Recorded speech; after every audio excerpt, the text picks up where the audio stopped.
and this is Madam where 6 Clerk, came will you call the roll for the Streets Committee? Alderman Conway. Alderman Ordman. Present. Alderman Moore. Here. Alderman French. Present. Alderman Carter. Alderwoman Tyus. Alderwoman Murphy. Alderman Coatar. Here. Alderwoman Spencer. Chairman Bosley. Present. President Reed. Here. 6 present, you have a quorum. We'll take up Board Bill 64 first. Alderwoman Davis. Oh, there she is. Thank you, Mr. Chairman and members of the committee. I'm asking for your approval of Board Bill number 64. This is an ordinance recommending that we vacate an area for the purpose of enhancing a project that those of you who sit on HUD had an experience to hear last week at 1706 Washington. This property is a $51 million development. It will have not only apartments, but it will also have preschool, yoga center, and a number of other amenities that create an atmosphere for quality living downtown. It will also have access for other residents in the community to use the facilities that are there. The project itself is called Monogram Building. I like the name. It's a building that's been sitting vacant for a while. We are very, very excited when we have the opportunity to make sure that some of these vacant buildings that we have in the downtown area are being retrofitted for the purpose of residential, most especially. The vacation of this alley is what I call it, but it's really been used as a street.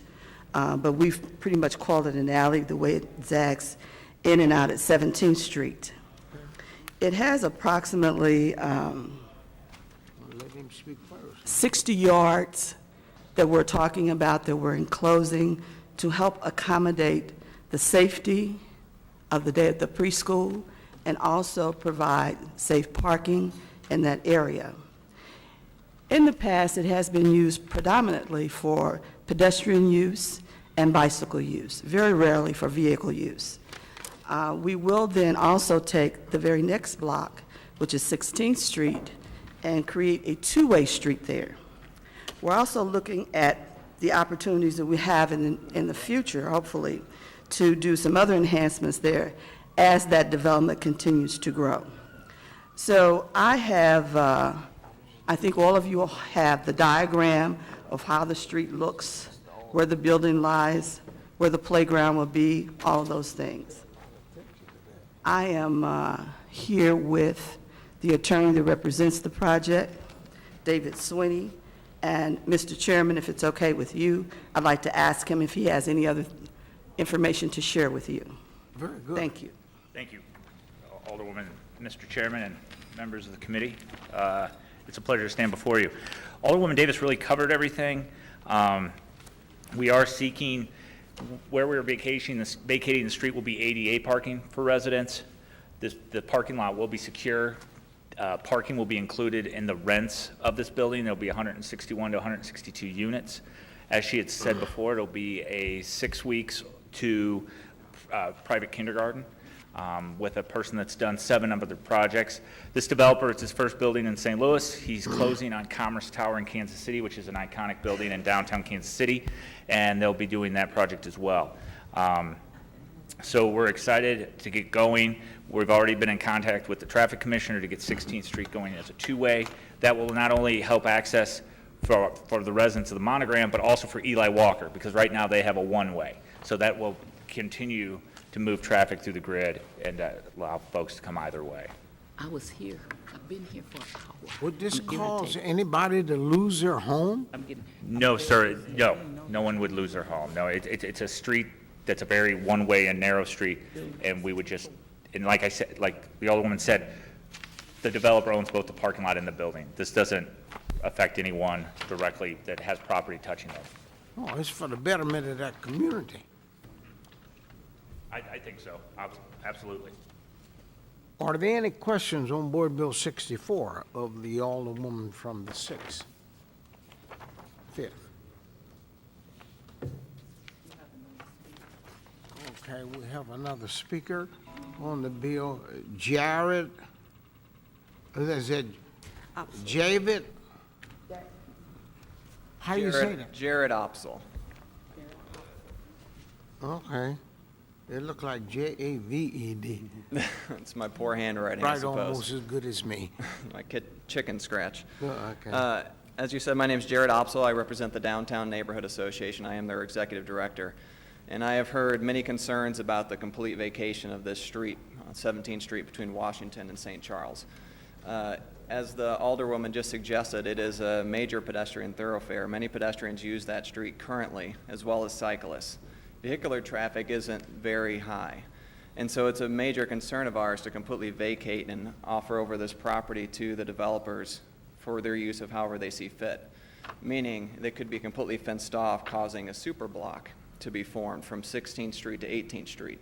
This would dramatically change the pedestrian traffic flows of people living south of St. Charles Street to reach that commerce corridor of Washington Avenue with many different restaurants and retail options.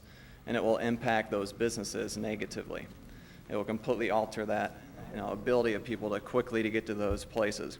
One other issue with this, of vacating that street completely to where pedestrians cannot even use it anymore, would lead to more blind spots on the streets. There would be fewer people walking in certain areas.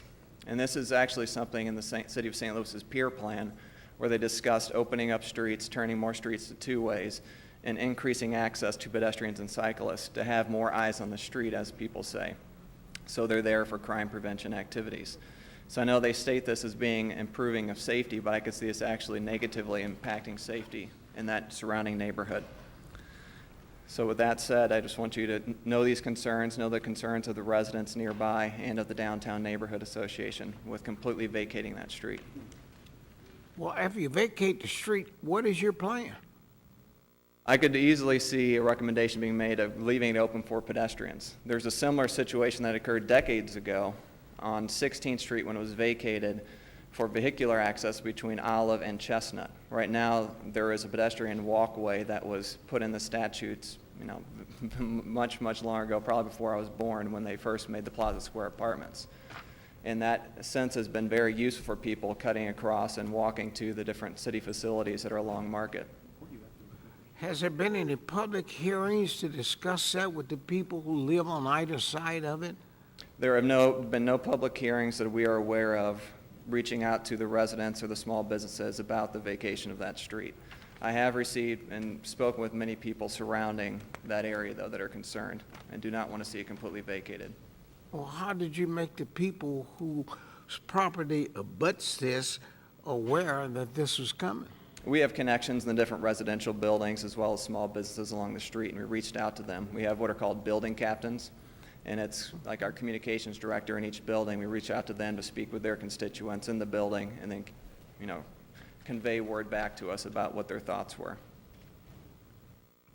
Are there any questions of any members of the committee, Alderman from the floor? So do you have a petition? We do not have a petition, no. So who are you representing? You representing these people just verbal? I'm representing these people who are members of the association. We have over 600 members of the association, residents and small businesses. You have no signatures? We have no signatures, no. We did have a discussion in our Planning and Zoning Committee made up of about 12 residents and small businesses, and we also discussed it amongst the Board of Directors of the Neighborhood Association. How many people does this directly impact? Probably about pushing 1,000 people that it will impact their access walking over to Washington Avenue that are south of St. Charles Street. It look like a matter of this important, you would have a petition or something to solidify or substantiate what you're talking about, instead of you just bringing verbiage to the committee and representing a group of people that we know nothing about. There certainly just wasn't enough time to gather all that information and those signatures to have that prepared for you. We received word of this only just last week. I think it was last Monday, so we were discussing it amongst people as quickly as we could. Again, I think that plays back to there were no public hearings that people were made aware of the vacation of this street. Okay, Mr. Chairman. Are there any other questions? Oh, Yeah, all the lady from the first. all the lady from First is irritated too. She's been here for an hour waiting for this meeting. We can't hear in our office. So you're not here to oppose the vacation. You're here because you want to keep a right for there to be pedestrian traffic. So, Yes, I can see a good scenario for closing vehicular traffic for that street. However, completely closing it for pedestrian access and cyclists is something that would have a major impact on the people surrounding there. and have you had a chance, did you speak with the Alderwoman? about Yes, this? we just actually just spoke yesterday about this, and there's obviously hasn't been a chance to amend this. Without an amendment, though, we cannot recommend having this pass out of this committee without it altered. Could I ask the Alderwoman a question? Certainly. If she's willing to answer. I'm sorry, I came in late. I've just been waiting for an hour for this meeting, but That's we can't okay. hear it in our office. So is it your anticipation that you would be open to some kind of request like that, or that once you vacated, is that something that would be compatible with your plans here? Because I didn't hear what you guys were doing.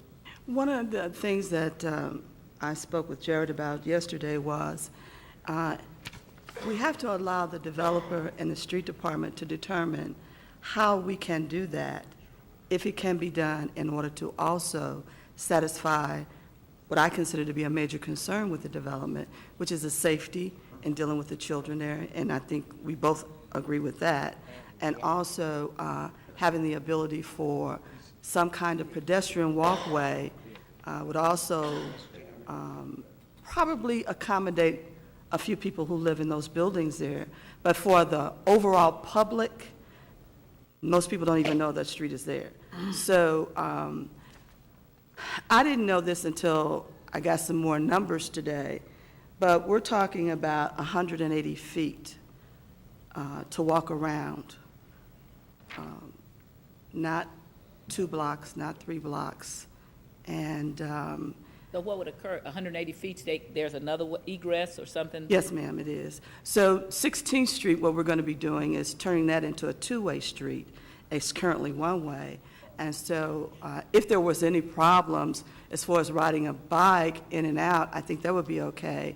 And then the building owners for the building next door, I think is that Printer's Loft next door? Eli next door. So Eli, they know about the development, but they haven't specifically come and said anything.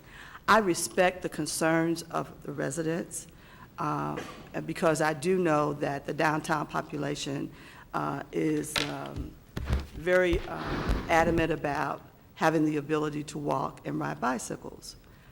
But in every instance of what we do, we may not be able to do it. I would not like to hold up this project, though, because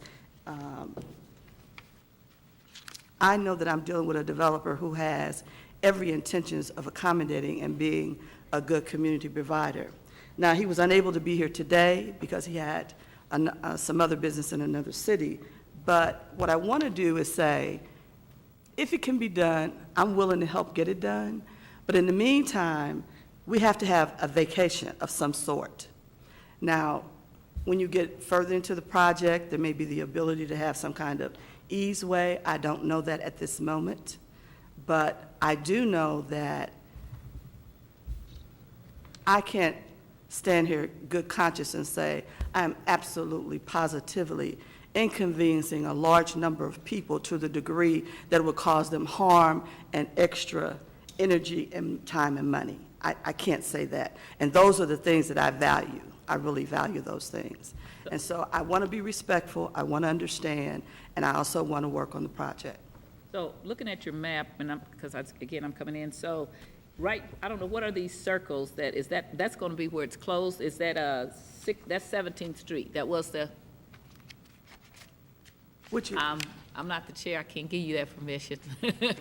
Yes, Mr. Chairman, Are those, but is that where you close it off? Is that trees between? okay, so the circles, Are the those circles around here are trees. Okay, but I'm Okay. saying right where, I guess it would be 17th Street.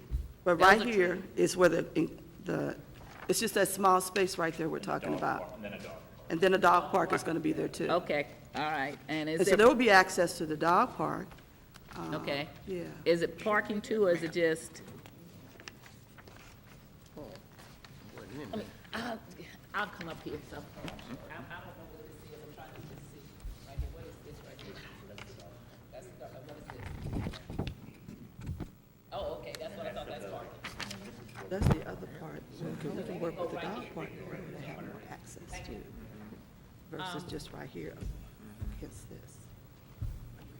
Okay, Alderwoman, another thing I want to just say is that developer doesn't need to be here, that's what you're here for. That's it, what you get exactly. elected Well, for. sometimes, you know, I may know a project, but he may know a little more than I do. The map was good, I just didn't understand it, so Okay. now, I have no further questions. All right, thank you.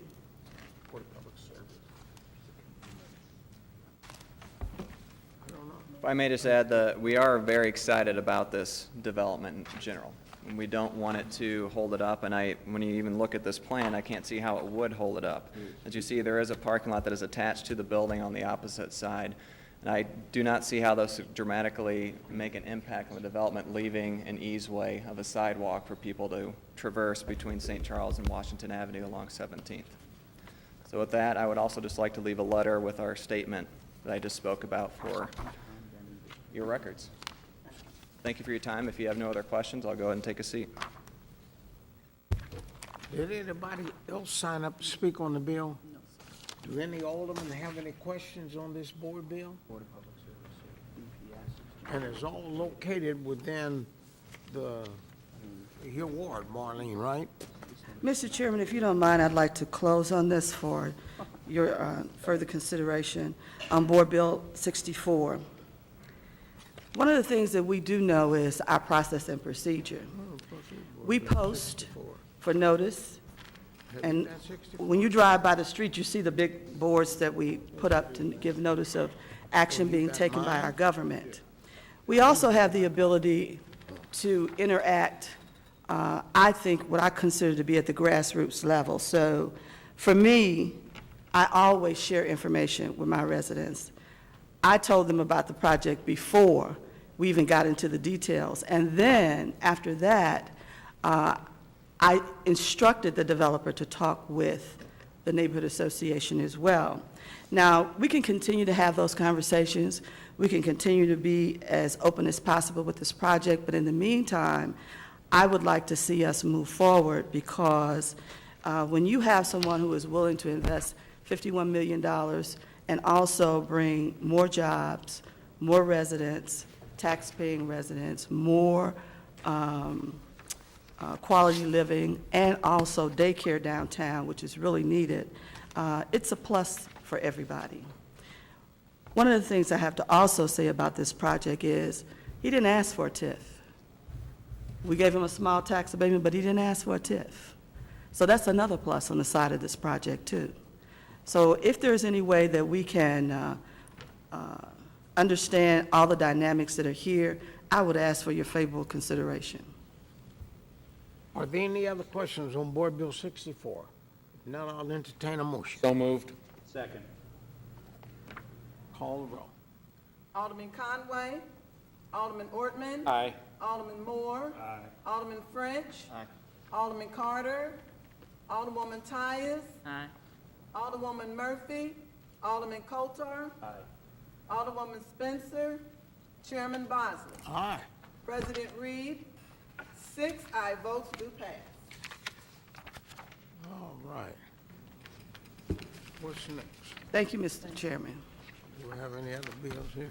Yes, sir. Board Bill 41, Alderman Thomas Villa. Where is he at? Oh, there he is.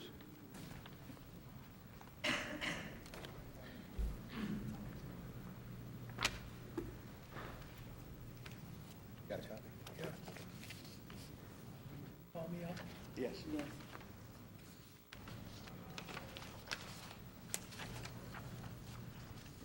All right, Board Bill 41.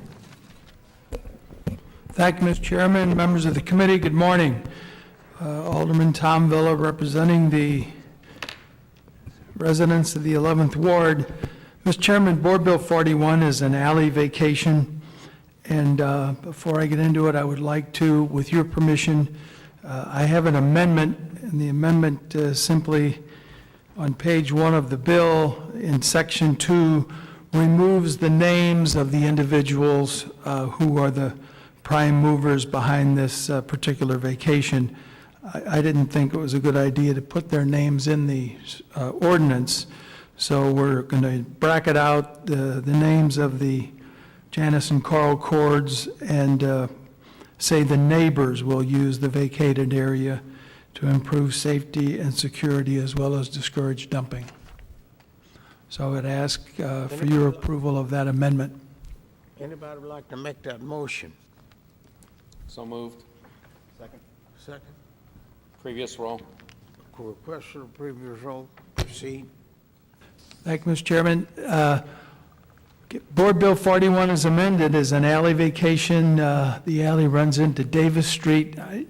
Again, it's this area of the 11th Ward is the area that flooded. So we've got some of the people that have opted to remain, and then you'll have a vacant lot, which is not buildable, that the federal government owns.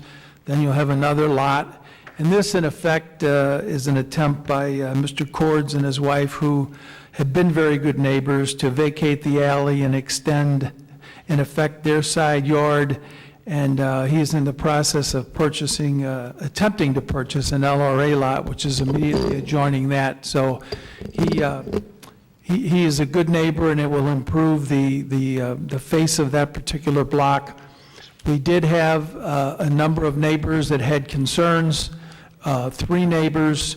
The one neighbor insisted that Mr. Cords buy a couple of feet of his yard, which he was willing to sell him, and that's been transpired. So this particular vacation, or the attempt at vacation, has been going on for well over a year. So we had 3 people that had some concerns, and to the best of my knowledge, 2 of the 3 have been abated their concerns for sure. The third gentleman had an issue with the refuse truck, and Mr. Cords was supposed to deal with that. So I told him that if everyone wasn't happy, I just wouldn't make any, move the progression of this bill along down here until all of the neighbors were completely content with his attempted improvement. Are there any other speakers on Board Bill 41?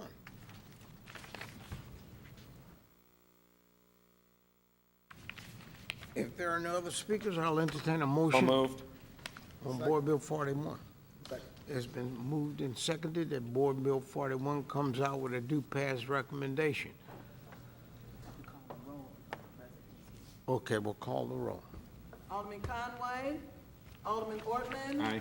Alderman Moore. Alderman French. Alderman Carter. Alderman Carter. Alderwoman Tyus. Aye. Alderwoman Murphy. Alderman Coatar. Alderwoman Spencer. Chairman Bosley. Aye. President Reed. 7 aye votes, 1 present. Thank you, Mr. Chairman.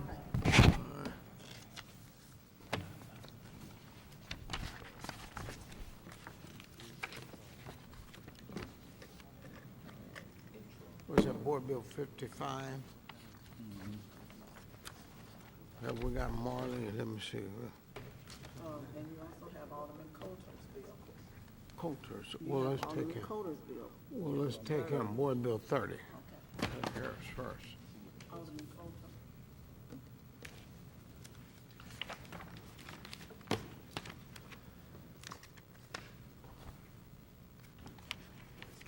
Good morning, Mr. Chairman, members of the committee. Board Bill 30 is a board bill to repeal and replace the existing Wharf riverfront vending ordinance in the city of St. Louis. For those of you who are not familiar with this area, the Wharf riverfront vending district is basically the Norquay Sullivan from Choteau on the south to Biddle Street on the north, and it's basically just from the city's portion, the road to the riverfront. Currently, there is an existing vending ordinance in place for this area, which requires the approval of the Board of Public, a recommendation from the Streets Director, and approval from the Board of Public Service. Obviously, in the last couple of years, we've had tremendous improvements made to the riverfront through the efforts of donors, the National Park Service, City Arch River, Great Rivers Greenway. So what this ordinance hopes to do is replace that existing permitting process and create a new riverfront vending committee and a larger, I guess, permitting fee to help manage the process for getting permitting for high-quality, vending on the riverfront. So with me today, I have representatives of Great Rivers Greenway who would be managing this process. I also have representatives of the St. Louis Development Corporation. Otis Williams is here. And so you understand, the proposed riverfront vending committee that we're hoping to establish here would consist of a representative of the Port Authority, a representative of the Special Events Office of the city, the Streets Director. It's a 5-person committee, and then the Executive Director of Great Rivers Greenway, who's in charge of managing this process, and a representative appointed by Great Rivers Greenway's Executive Director, all subject to approval, obviously, of the Board of Aldermen through our normal approval process. So with that, I've been in conversations with the license collector, and she brought up a couple of very good points that I want to make sure are clear in this bill. This bill does not at all change the existing graduated business license requirements or vending permit requirements from the license collector's office, but in an effort to clarify that and make sure everybody understands that you still need to go through the proper approval processes to get a business license, pay your fees to the city, make sure we have the processes in place to make sure you've paid your taxes and all those things. I have 2 friendly amendments that I'd like to offer later after other people have had a chance to speak that would further clarify that. I'm also hoping to add an emergency clause to this bill as an amendment, simply because the riverfront reopens tomorrow, and we want to get this new vending committee and scheme in place so we can make sure we're providing quality programming on the riverfront. And you are all obviously invited to the grand opening of the riverfront, which is tomorrow, I believe, at 4:30 or 5, but I'm sure Ms. Troutman will give you more details about that. Yes, sir. Did you have other amendments? Yes, no, but I have them here. They are numbered 1 and 2. Okay, sorry. Yes, 3. Thank you. So with that, I'd like to turn it over to Susan Troutman, the Executive Director of Great Rivers Greenway, to explain a little bit more about what's been happening on the riverfront, and tell us about their vision and the programming and everything else. Thank you. Good morning, Chairman Bosley and members of the committee. I am delighted to be here, delighted that the riverfront is opening tomorrow. And if it's all right, we have some handouts to help you visualize what we're talking about. This is Matt Brinkman.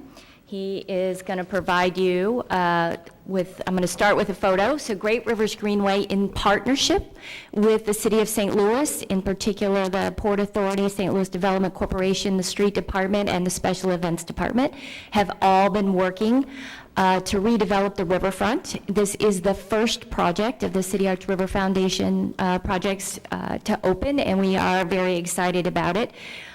So what you're about to get is a picture of the riverfront as it exists today. Not today, I'm sorry, as it existed before we redeveloped. So this is the old riverfront, and she's passing it out now.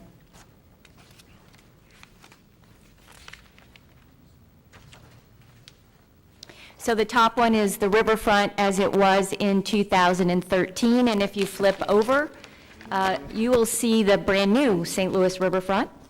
What is unique about it is that in addition to the 6 existing vendor locations that there were before, we are now capable, because of the new lighting poles, and you have a little map here that we're using to display, it has dots. Every single light pole on the riverfront now has power and light, allowing for many more concerts and venues and vendors, just an opportunity to create a great experience for our guests and tourists and residents to visit the riverfront. So our objective in creating this vending ordinance is to make sure that we have more vendors that people have the opportunity to purchase food and drink when they're visiting the riverfront. And you also have a list of special events that we've been working closely with the city on. Matt Brinkman, who is here with me today and works for Great Rivers Greenway, his sole responsibility is to make sure that there are great things happening on the riverfront all the time, because the project would not succeed without special events and programming and vending. So we are delighted to be part of this project. It's been a $33 million investment from Great Rivers Greenway. And in addition, through the passage of Prop P, which the city was a great supporter of, Great Rivers Greenway will continue to provide additional operations and maintenance money to help support and maintain the riverfront. The objective of this bill is for the vending fees to go to the Port Authority to help out with that operations and maintenance and flood cleanups as needed. Trying to think, I think that's it. I'm happy to answer any questions. Yeah, where's the money gonna come from? So what we're going to do is put out a request for proposal for vending, which is what was previously done on the Wharf. In this case, we'll be able to handle more vendors. So the vendors will pay a fee. They'll have to purchase a license from the city. And then those folks who purchase from the vending district or vendors will generate income that will go back to the Port Authority. Well, who's gonna collect this money? The Port Authority. The Port Authority. Mr. Well, now, Chairman, the Port Authority, if I could add, so one of the things that this ordinance does is creates a new riverfront revitalization fund. So any money collected from the permitting process will go towards that fund and help pay for administration of the program and also clean up and things along the riverfront. The funding for the actual improvements to the North Riverfront is an entirely separate project, and that funding's all secured, and frankly, that work is already done. or you, it's kind of unclear where that money is gonna come from. The money for the improvements. The improvements, that money came from a combination of sources. That came from, there were hundreds of millions of dollars raised in private donations through City Arch River. There was also money raised, there's federal money, state money, and private dollars that have that process has already happened. Construction is underway. Was there a not-for-profit organization that collected these funds, or it certainly didn't come to the city? Yes, I'm gonna let Susan answer that question. So the funding came from Proposition C and Proposition P through the Great Rivers Greenway District, and we funded and paid for the riverfront redevelopment. So all of the improvements were funded through Great Rivers Greenway, and we also received 4 federal transportation grants that we used to help redevelop the riverfront. So the project is complete. We finished it this week. It opens tomorrow. It's fully paid for. And now we're ready to open it and let people enjoy it. Well, how much money was raised through Proposition C that became available for this? So Great Rivers Greenway provided $10 million in 2013, and we succeeded in getting $23 million in federal transportation grants and private donations to build the riverfront. And that ordinance was passed in 2013 by the Board of Aldermen. It was a cooperation agreement. Are there any other questions on this and all of this money? I do have a question. Alderman from the 21st. All right, so my question is beyond just this, actually it's more a question for Alderman Coatar here. Certainly. So the changing to the vending requirements, can you talk to me a little bit about this committee again? Yes. So currently, if you were to, want to get a permit to sell wares along the wharf, in the Wharf vending district, you need to get a business license. That's under the current vending laws, and we're going to make sure that that's clear in here. You also then, need to apply for a permit through the Streets Department, and then that permit has to be approved by the Board of Public Service, which is standard for the Wharf vending district and the downtown vending district, which are the 2 in the 7th Ward that really I have anything to do with. Both of those require BPS approval, given how many other parties are now involved in the riverfront and all these improvements that have been made, and since there's going to be a lot more programming happening, we believed it made sense to take that away from BPS and move it to a group of folks whose job every day is to work on riverfront programming. Okay, so the only entity you're taking out of the process is BPS? Correct. So there would still be the business license process and the permit from streets? That's correct. And then after that's done, then that application goes over to this committee that decides whether they can or can't, or does it decide where they actually will along the riverfront? Both. Okay. So somebody can get approval through the first two processes, but be denied in the third? So the way we would schedule this in one of the friendly amendments would clarify that you'd want to go, I mean, it would make sense, unless you have an existing business license, you'd want to go to the committee first, see if you're going to qualify, and then go get your business license and jump through all the hoops at City Hall, right? Unlike the old process where you'd apply to the streets director and then go to BPS, under this process, you'll apply directly to the committee. Am I stating that correctly? You'd apply directly to the committee. So that streets department initial step is out, but the streets director or his representative will serve on the vending committee, Okay. as so- well as special events. So streets and BPS are being kind of, Yes. no, Well, let Otis clarify that. Okay, so streets will continue to be on the committee, and special events person will be on the committee as well, along with someone from the Port Authority, along. somebody won't go to the streets department to get a permit. Instead, there'll be a representative. Essentially, most of these folks are already talking with special events. That's really where they first enter, and they end up going to streets really just to get the application for the vending permit. So the fact that they want to do something, they will be talking with the special events coordinator for the most part, or either through Matt, who will be out seeking these folks. So what we're trying to do here is to try to add to what we're currently doing. And so we would have someone who is really working 24/7, if you will, or every day to try and drum up more vendors and make it more lively along the riverfront. Okay. Let's see, the license collector here. Mr. Chairman, could we have the license collector come up to weigh in on Absolutely. this part?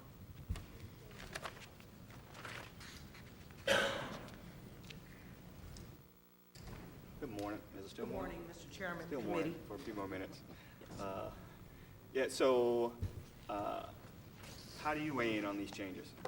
Well, we actually proposed the changes, and the only thing that we wanted to make sure that the city code was being followed, and it also says with any of the other vendors across the city, across all of the vending districts, that they also have to be licensed by my office to do business in the city of St. Louis. And that fee actually goes to the city of St. Louis. Okay, so you're okay with the original bill and the changes being proposed? Yes, I am. That's all I have on that subject right now. I have questions. Any other members have any, Alderwoman from the first?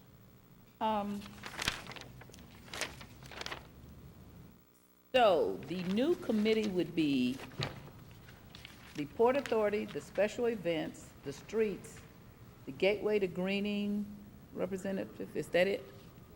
Could the alderman please come back up here so that I could ask questions? Thank you. Thank you. Sorry, I was not, Okay. didn't know you were requesting. Great Rivers Greenway, just to clarify, not Gateway Greening. Great Rivers Greenway. And that would be a representative. Two, yes, the executive director and someone chosen by the So executive how many director. people will be on this committee now? 5, 5. yes. Okay.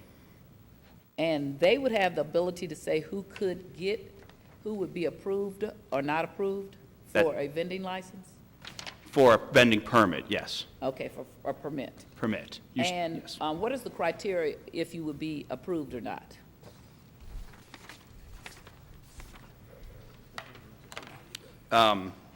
Well, some of the criteria are listed actually in, let's see, what is this, section 5.6, I believe, establishes the criteria. Page 5, middle of the page. And what are those? Could you tell me? I could. The RVC shall establish criteria as follows. That's the vending location, items to be sold, the hours of vending, the type of vending structure, and the contribution to diversity of products available from the vendors. So vending location is a criteria. Don't you, in this new project, down on the wharf, don't you already have locations where you will and will not allow vending? Or are you going to open up the whole location now? Because I thought that it was limited to where you could and could not do vending. So what is the location? And can I defer to Susan on that? Sure. There is an existing vending, so one of the things this does is repeal the existing wharf vending ordinance, which does, I'm not sure its exact process for determining where people go, but this will create a new one, and I'll let Susan Well, speak I to know that in the old one, it process. used to say you could be here, but you can't be here, you can't be so many feet of another one. Yeah. Okay, so that's what, how does that work now? So now we have the ability to actually have vending from Poplar Street Bridge to the Eads Bridge because there is power. I would envision that there would be between 8 and 12 vendors so that they're not everybody on top of each other. It will also be determined by who responds so that we have a selection of food, drink, merchandise. But the goal is more, not less, 12 vendors. at least. And what do we have, at least? You might have more. I hope so. Okay, and I think, and will these vendors be able to be permanent now? Because it used to be, I think, that you got it for so long and then you had to reapply and it was first come, first served basis. So how is that going to work now?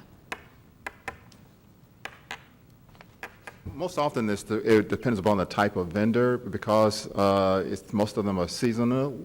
But if there's a vendor that comes through the process and we find that they could be a year-round, the committee could consider that. But they consider it, but there's no hard and fast rule. Let me tell you what my question that I have, and this will get to where I'm at. I've been around long enough that I used to be at the riverfront. I stopped going to the riverfront because the previous alderperson put in some of the most ridiculous things that ran mostly people of color away from it. And so my concern is that I don't want things that I don't want rules that let people keep people out, okay? So that's my concern. If you're making something so that you could keep black people from being down on that riverfront, I don't want to be part of that. And so I want to know very specific criteria so that when people come and talk to me about it, it's not something that you were able to just sweep under the, oh, we don't want that anymore, okay? Or we don't want, because it was so ridiculous that you couldn't at one point, you couldn't juggle down on the riverfront, I think it was. So it's just ridiculous stuff. So I want hard and fast criteria so that I don't see, as a lawyer, that you're discriminating. I understand. And part of the process here would be to go out for an RFP to seek all these vendors. And so in the past, when we've done this, we have pretty much taken all the vendors that have applied for the most part. So when you're doing an RFP, though, don't you kind of get rid of the small vendors who don't know how to do that? Where's the process for the hot dog man that's not sophisticated, that doesn't know how to do a RFP? But I think this is Because part of the streetscape that when I go to other places, it's Sure. not, everything is not so, when we say RFP, I don't mean the traditional development one that's huge. This is to seek the common person who is just looking have for a an copy of that already made, or is that something you're making up? That's something that we don't have it developed right this moment, but that's something that we will. What I'm saying, if I'm Sharon Tyus and I sell hot dogs. Sure. And I want to come down on the riverfront, or I sell African garbs, or whatever, and I want to come down on the riverfront, and I want to be part of this process. And I'm not, I can really sell good African garbs, but I may not be very sophisticated in how to get an RFP out there. I want to see diversity. That's what I want to see. And that's our goal as well. So do you have you said you do not have a copy of what the RFP would look like? No, I don't have the current one that we would be looking for, but I do have past ones that we have used. Not with me today, but we can get it, get one for you. Well, if you say that, let me just say, I remember it took you over a year to get me a copy of when I was on HUD's. It took me over a year to get a copy of that. This lady will get you a copy. Okay. And so, items to be sold, food, beverage, and clothing. So you're trying to have a mixture. I understand you don't want all foods. That's what I'd say on Natural Bridge. We got all that fast food. We have no place to sit down, but you can Right. go get every fast food. So I understand that. So you want to have a healthy mixture, okay? Hours of vendings, what will be, do you have a set process of what the hours of vendings will be? It will depend on the season, but just to share a little bit, our objective is to keep the riverfront open through the evening, hopefully till 9 or 10 o'clock at night. We are working closely right now on security on the riverfront. We've added new lighting and cameras, but at this point, we'll be closing the gates on weekend nights at 10:30 p.m., just to ensure that it's a safe, secure area. I would like to speak to your concern about minority inclusion. We're actually the majority in the city, so I don't really love that term, but that's why I say black, because we are the majority in this city. I apologize. That's like I don't like it for women either, because women are a majority. We just get treated like that. I'm making you uncomfortable. Go on. Well, you're not making me uncomfortable. You're not giving me an opportunity to share with you the efforts that we've made. Okay. So the project has,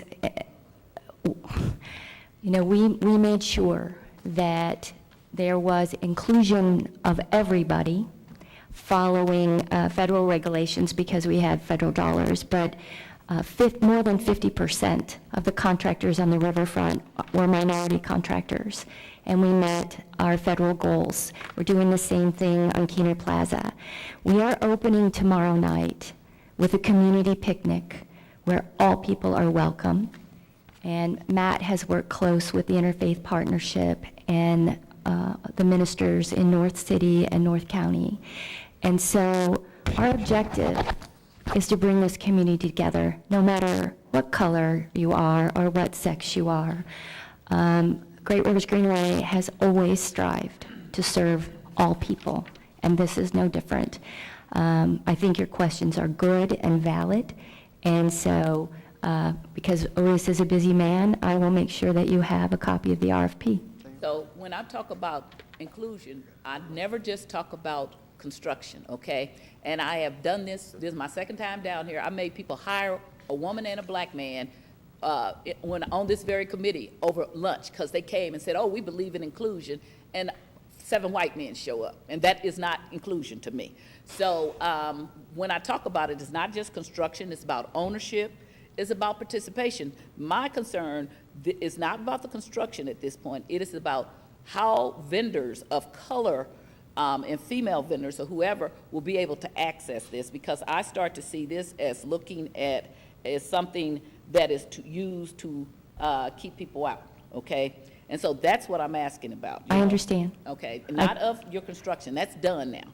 But I don't want to be part of something that I change that keeps people out, because I'm here always to kick that glass ceiling in, to make that women and black people and people of color and other people of color are included, okay? So that's why I asked the question, not to be mean or anything, but I've seen that, and I've been part of that when I was new before, going along with something that I found out was not what it was supposed to be. So now I ask the hard questions up front. You and I are on the same page about this, and I understand your question, and that is the reason we're kicking off tomorrow night with a big program where all people are invited, and no one is left out. And I hear your concern about Let's go down voters. to the riverfront, you'll know that my concerns is something, I'm telling you, my friends and I, we grew up going down there. I met my husband in college, and that was a place you could go when you were free, and I watched them run people away, and it becomes, I don't want to live, if you want to live in Clayton, go to Clayton and live, nothing wrong with Clayton, but I'm saying that when you have a really good riverfront, you go to other places, then you have to learn that you are not in the county, you are in the city, and so there's an earthiness. That's the whole thing about urban that you want to see. And so when you start to make urban suburban, then it doesn't work, and then it just dries up and people go away, okay? And I'm very upper middle class black person that could go pretty much where I want to be, but don't want to be down there because I don't feel like it is a place that is welcoming to me. And if you would hear what I'm telling you, is a lot of my friends say the same things, is they don't want to be there. I hear you. Okay. I understand that you're coming from your experiences, and I fully appreciate that. I want to go on, so, the type of vending structures. So is each person going to be required to build their, you're not going to have, like, when I went out to San Diego, they have a thing, and they have these kind of, I don't know what you call them, but they're like buildings, and they board, the boards come down, and then, so it's kind of like, if you go out in the mall, they have kind of, similar vendings for everyone. Is everyone going to have the similar vending, or is that, it's going to be that people build their own? People can bring structure? their own ideas and use their own creativity, so each should be unique. So, but won't that have to go through some kind of that will go through approval by? Part of the committee. Yes. Okay. No shopping carts, that's a good idea, first of all. Okay, but, so, what if their structure is something that's made to look like a cart, you know? Maybe like Sunglass Hut with, you know, something that, when you go to the Caribbean islands, and, you know, the umbrella, what is the idea with that? Well, first, Alderman, it will go through a permitting process, and so it will be what the permitting people will basically allow for the most part. And we will hopefully will permit people that will come down, that will provide a great experience for the, for the visitors. And so we'll look for creative ideas for sure. Okay, what else? I had another question. So I heard the alderman say that, first you would come to your committee then, right? And then if you don't get through your committee, it doesn't make any sense to go through, and your committee being the committee I'm talking to, Right. right, not, you're not gonna be on it. Yeah, well, the port, I'm the Port Authority. Oh, okay, so you will be as an actual if member or I'm- as a appointee? I will be an appointee, or in the, at the very outset, at the minimum, we always, I don't know if you remember Nick Nichols, who runs the Port Authority. Oh, Nick, right. Okay, and so. Many years. Well, not that many. So Okay. it will be myself or Nick, or a representative of the St. Louis Development Corporation, which will be a part of the Port Authority. And so, there's nobody from downtown now or anything that wanted to be on it? No, actually, we were focused on the folk that were quote involved already, and kept it as a municipal function, other than adding Great Rivers Greenway, because they were adding financials to it. Okay.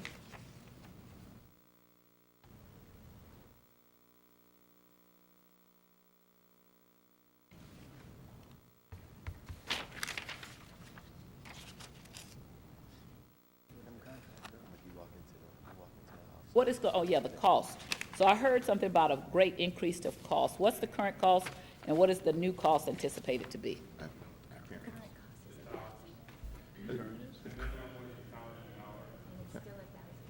The minimum was, I'm not the chair. May the Port Authority, what's your title at the Port Authority? He's the operations manager. May the operations manager approach and explain, and answer this question? Yes. Okay, come on up. I'm sorry. It's all right. Spoke out of turn. Yeah, Introduce yourself. I'm Nick Nichols, City of St. Louis Port Authority Operations Manager. The minimum was $1,000 for vending on a riverfront. And it turned out that the location was important to people on the riverfront that were doing the vending. If they were located where the arch steps come down, they would offer $2,000, sometimes $3,000 for that location.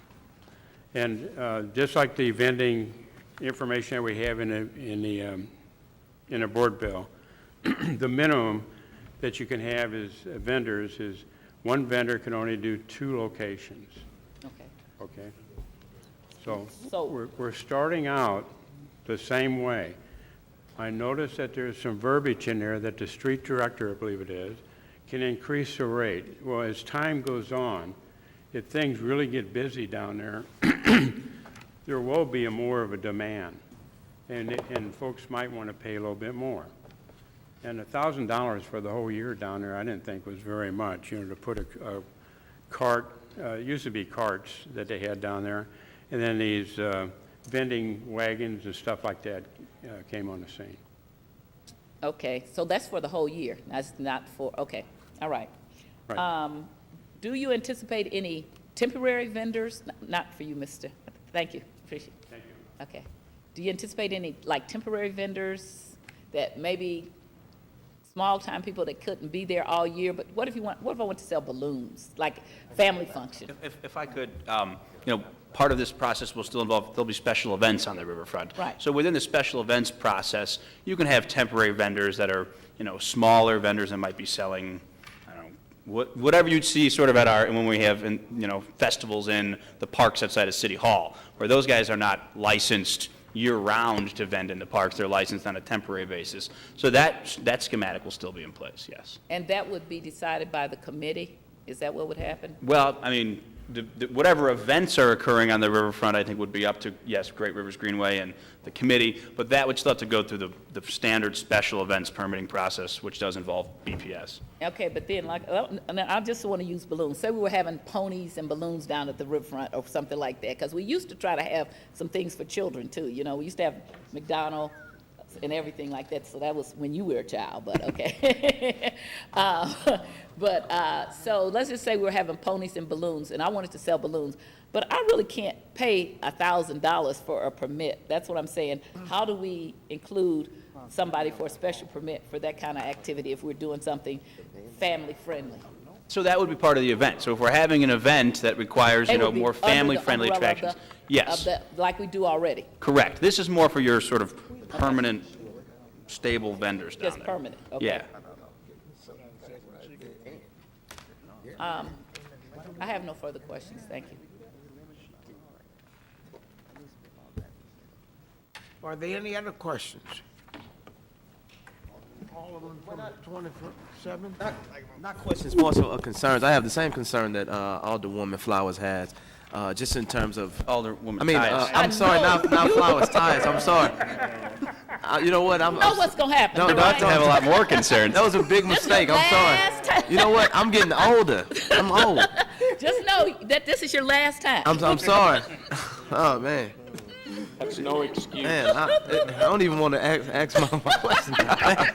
Well, no, we have the same concerns just in terms of minorities being left out in this process. Yeah. And so what can we do to be ensured that we will have a fair take in this? Because looking at the membership of, I guess, the folks who would be over it, Yeah. that doesn't really, I mean, I'm not very confident about fairness in this process. Just looking at this list of folks that would approve that. Well, I would say that, hundreds of millions of dollars have been reinvested in the riverfront and the national park there, and it's a park for everybody. We all have a vested interest in making sure that it's a diverse place and everybody feels welcome. I think it would be at the detriment of the Riverfront Vending Committee to, discriminate or not have a diversity of vendors on our riverfront. And I think Susan, in her comments previously, expressed that they are committed to diversity. Thank you. Thanks, Mr. Chair. Are there other? Yes, sir. From the floor. I looked at the commission, the committee that's made up. Where's the common man at? Where's the common guy? On the committee? Yeah. Well, the committee is going to be comprised of people whose job every day is to think about programming on the riverfront. I mean, the committee's not set up as a sort of citizen committee. The citizenry will still have input into what events happen on the riverfront through GRG and through the Board of Aldermen. One of the things that we have in this process is approval of these members of this committee by the Board of Aldermen. So we all pretty much get a say in who's on this committee through our vote. Not necessarily, Jack. It's not representative of the people. I mean, y'all went all the way to knock Pookie out with the shopping cart. I'm sorry? Y'all went all the way to got rid of Pookie with the shopping cart. No shopping cart, no guy selling us snow cones. No. Then $1,000. Who can afford it? I can't sell my chicken wings and for $1,000, get $1,000 permit and then only make $200. And currently, you would require a $1,000 permit. It's downtown again, Jack. I like you, but like I said earlier, what love got to do with it? Strictly business. Thank you. Thank you. Mr. Chairman, I have a number of amendments, three fairly simple amendments that I'd like to offer, two of which are at the request and much to my thanks from the license collector to clarify the vending, the licensing requirements. So may I offer these at this time? Yeah, have you Okay. got a copy of those? I've got copies for everybody. For everybody. The first one, I'll take them one at a time here. Oh, Amendment, need let me keep a copy for myself. Amendment number 1. Everybody's gonna need one. Thank you, Tim. I got it.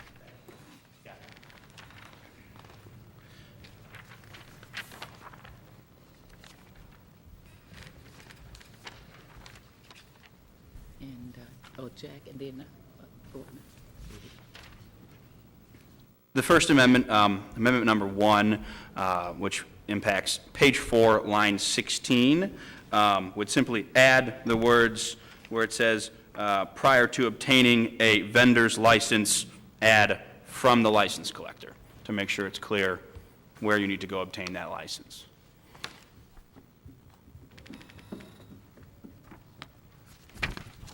And I would ask for your favorable consideration of that amendment.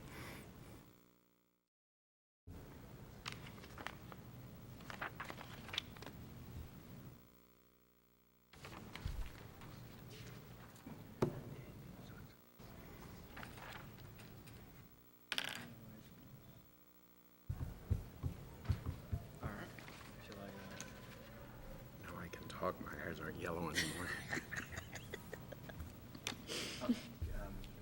Chairman, Yeah. if you wouldn't mind, I'd like to recommend adopting Amendment 1 to Board Bill 30. There's a motion to adopt amendment number 1 of Board Bill 30. We need a second. Can I I'm on the committee. May I second it? Huh? I'll second it. But you can't make the amendment and second it too. He did, he can make it. Oh, you He made made the the amendment. amendment and you Yeah. seconded it, okay.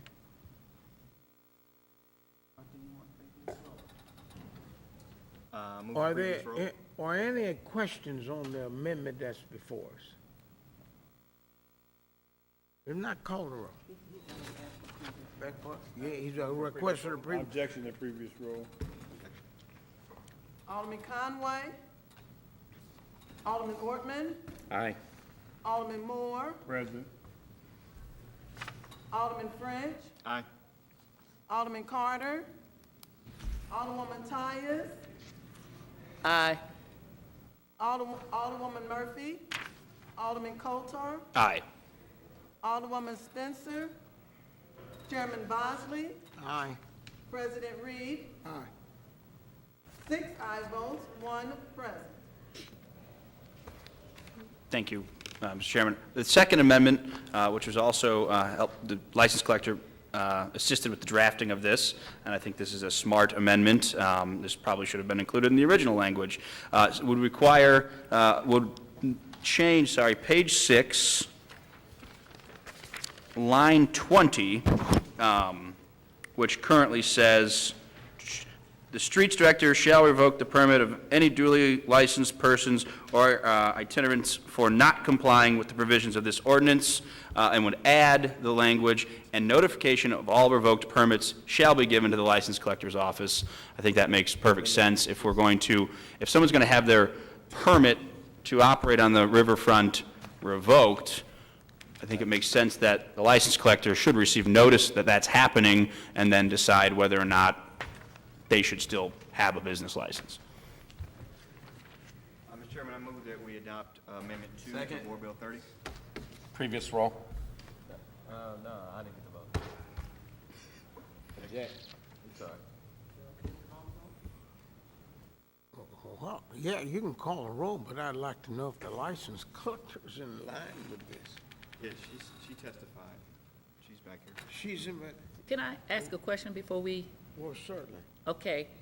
So it says, "A notification shall be given to the license collector," just for my own clarification. When shall it be given? Within a week, at the same time, whatever? So my question is, what are you anticipating with this?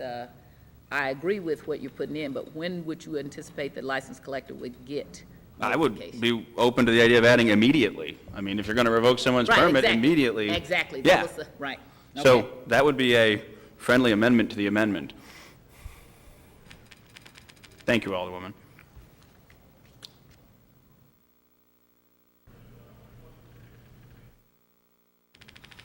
Are there any other questions? If not, I'll entertain a motion on amendment to Board Bill number 3. So moved. Two. We're on Amendment 2. Amendment, yeah. Amendment to the Board Bill number 30. You made I made a motion, it was seconded. And it was seconded by Carter. Certainly you want a roll call. Alderman Conway, Alderman Ortman, Aye. Alderman Moore, Present. Alderman French, Aye. Alderman Carter, Alderwoman Tyus, Aye. Alderwoman Murphy, Alderman Coatar, Aye. Alderwoman Spencer, Chairman Bosley, Aye. President Reed. Aye. 6 aye votes, 1 present. Thank you, Mr. Chairman. And finally, the last amendment to Board Bill 30, Amendment Number 3, would simply to be add an emergency clause, Section 8. As Ms. Troutman and Otis both pointed out, the riverfront reopens tomorrow. Unfortunately, we couldn't get this ordinance in front of the Streets Committee prior to our last session. So we're hoping to get this thing in place this summer so we can start this process, which is why we're asking to add an emergency clause to this board bill.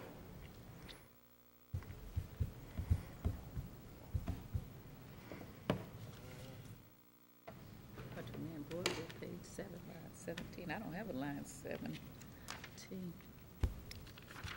All right, we have a motion to accept Board Bill, the amendment number 3 to Board Bill number, what's that, 30? Have we got a second? So moved. I thought he made the motion. No, I did not. I just passed it around. Good pass. The alderman from the 21st has been nice enough to make the motion. Previous roll. Previous roll. Well, he's not made the motion. Who made- I made a motion. Did you make the motion? 27, seconded. Okay. Is there a request for the previous roll? Objection. Is that an objection? Object, I'm sorry. You missed the last previous roll. You can vote no, you know, if he gives you a hard time, that's how you do that.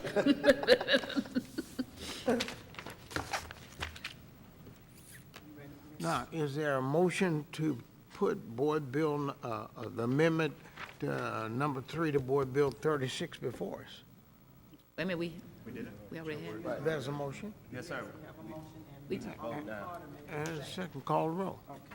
Alderman Conway, Alderman Ortman, Aye. Alderman Moore, Present. Alderman French, Aye. Alderman Carter, Aye. Alderwoman Tyus, Aye. Alderwoman Murphy, Alderman Coatar, Aye. Alderwoman Spencer, Chairman Bosley, Aye. President Reed. 7 aye votes, 1 present. Okay, it passes. Thank you, Mr. Chairman. That is the extent of my amendments. I appreciate you all working with me on those. And with that, I would ask for your favorable consideration of Board Bill 30 as amended. All right. Board Bill 30 as amended is before us now. Is there a motion to? So moved. I have a question before. Okay, there's a question. Okay, I have another question. All right. One, why are we making this an emergency clause? I approved it, but I want to know what the emergency is, since we're not going to get it done before it opens tomorrow anyway. No, so we will still be operating under the old vending ordinance until this is obviously passed out of the full board, the committee's appointed and adopted. So it's still going to be a few weeks. Okay. So we really don't need one. By this time, we should be done anyway, so I went ahead with it, but we really don't need one. Thank you. The other question I need is, answered is, the funds, now can you go over where the funds are coming from again, please? Was that the propositions, is that where that came from? You mean the funds for the redevelopment of the riverfront? Right. If you won't mind, can I defer to Ms. Troutman on that? She's Right. more of an expert in this. It's on page 7 of 7, section 6. Oh, you mean the Riverfront Revitalization Fund? Yes. Okay, so that's the fund where the permitting fees will go into that fund. Where do the fund, I guess I would ask, where do the funds currently go for, to the Port Authority? If Nick from the Port Authority could come up again, explain this Funds process. currently go to the Port Authority, and they're put into the Wharf Fund. The Wharf Fund is used specifically for things on the riverfront. Sometimes curbing, holes, stuff like that. That's what those funds are used for. Can you tell me specifically. approximately what kind of funds have we been bringing in previous years? For the vendors, 3,000, 4,000. I'm talking total? Yes, because that's the fee that the vendor pays. No, but I'm saying, like, for a year, what kind of money would we bring in for a year for vending? Just approximate. I know you don't have that. Well, I don't. I'm just talking about the funds that we collect from the vendor, so that they can be down there. So what I'm saying, in a year, the Wharf only collects about $3,000 or $4,000 for a full year for everybody. I'm talking about total. Do you have a total of what Yeah, we only had 2 vendors down there. only had 2? Okay. Yeah. I would add, for the last couple of years, there's been considerable construction down there, and it's been difficult to get to. Right. Yeah. But even, and you've been there for a long time. Did we used to get more money than that at some time? Not really, because like I mentioned before, we had the riverboats when they were down there. Right. Okay. We had some vendors down there, but most of the vendors wanted to be right down the steps, as you walk down the steps and Right. go out there. We had some hot dog vendors, but one that was operating, almost got you, operating to the north when the Admiral was there, the casino. They thought they would be able to sell, I think he had Chicago hot dogs. Right. They were really good hot dogs, I thought, but it didn't work. People went on to the casino to go to the casino, do their thing, and the vending location there did not work. People coming down to go on the riverboat cruises and some of the other activity down there, the vending did work coming down those steps. I think with the improvements made on the arch walkway now, the promenade I call it, I think we will wind up seeing more of this activity coming down there. That's what we hope, with the Well, improvements that were made. So when we put the boats down there, we killed a lot of things, to me, okay? That was 6 in one hand, half dozen in the other one. So, and I don't go down to the riverfront, so this is a question. We just now have we don't have a boat open down on the riverfront anymore? Yes, we do. The Yeah, it's still riverboat- open. Yeah. I don't gamble, so. Yeah, they do a lot of cruises. Okay. Just to clarify, there No, is we not a don't have the riverboat gambling boat casino. down there I anymore. believe We just have the- Lumiere's technically a Oh. riverboat casino, but there's no Not a riverboat. riverboat At casino. one point, we had the riverboat casino and we had the other one. Right. Okay? And that's closed now, so we don't have that competing with vendors, okay? If you're Correct. down on the riverfront now, except for the cruise boat, then we wouldn't have that competing for people to go inside, is that right? That's correct. You have the heliport down there. So, Yes, that's still operating. yeah. Okay, that's all, that's my questions.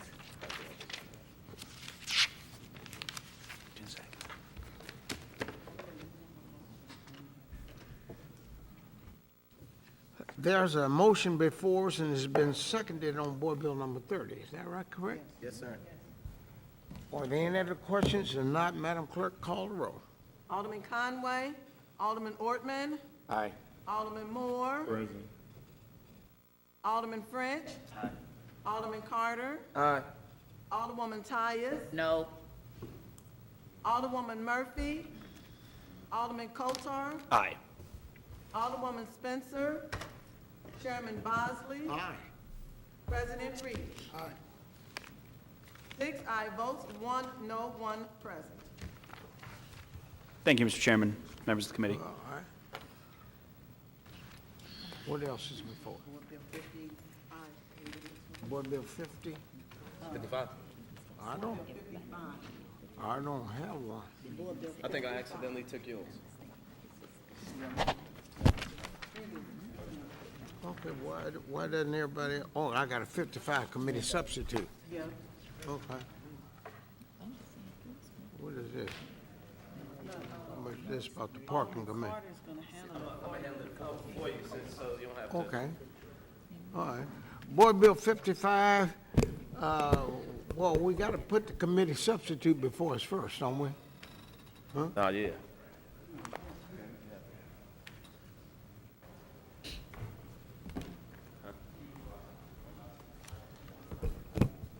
Yes, sir, Mr. Chairman, I would like to make a motion to discuss the committee sub to 50, Board Bill 55. All right, is there a second? Well, Mr. Chairman, I had a question. Certainly. So Board Bill 55, does do you want to know, either one of you? Maybe this is actually a question for our clerk. Did we receive it per our rules 24 hours before today's hearing? I don't think we've received it. So, I I'd thought like we to had answer it a that. long time. Didn't we get it last week? I'd like to answer. Was there a question to me? Yes, did we receive What? the committee substitute 24 hours? No, we received it about 22 hours ahead of time. I distributed it to the committee.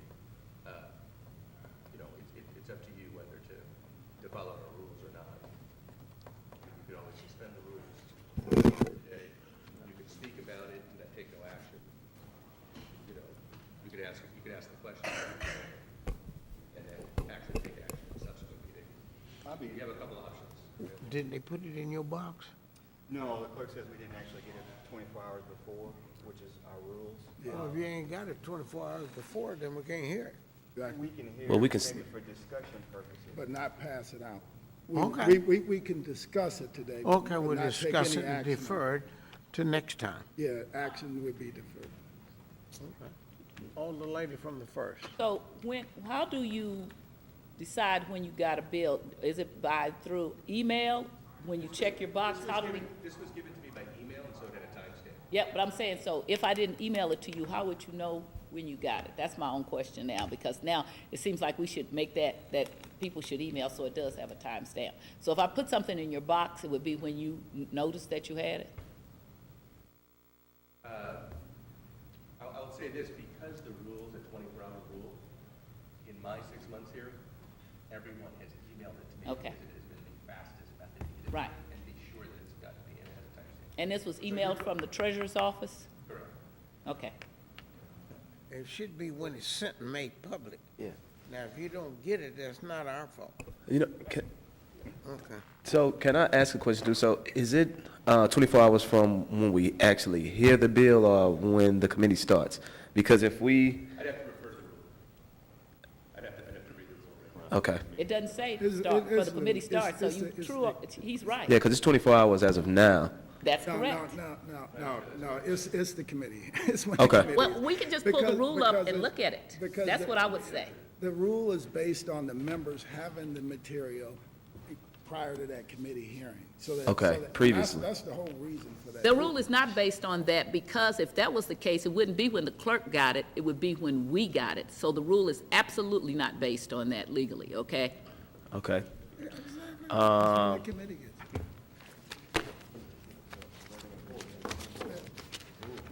The rule is based on, if we have to have The it rule is 24 not hours, none based- of them. The rule is not based on. No, it is when not. you The hear rul the is bill. not, no, I know, because Jeffrey did it, and Tom got on me. The rule is based on when the clerk got it, not when we get it.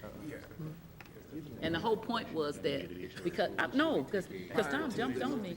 Tom jumped on me and said, why did you go along with that? Because it's an idiot rule, because we can do all this stuff. You can just do all this substitutes.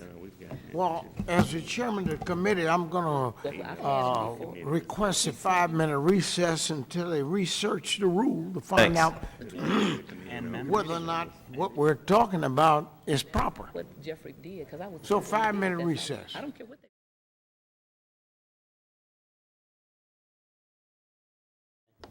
We'll call the meeting back to order.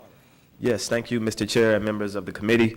I'm here to present Board Bill 55, but we have the treasurer here who is going to go into deep detail about this bill and the different things in it. So if it's okay, I'm going to call her up. You fine? Let's go. Thank you, Alderman Carter. Good afternoon, Chairman Bosley and members of the committee. I'm Treasurer Tashara Jones, and here to present our annual Parking Division budget to the Streets, Traffic, and Refuse Committee.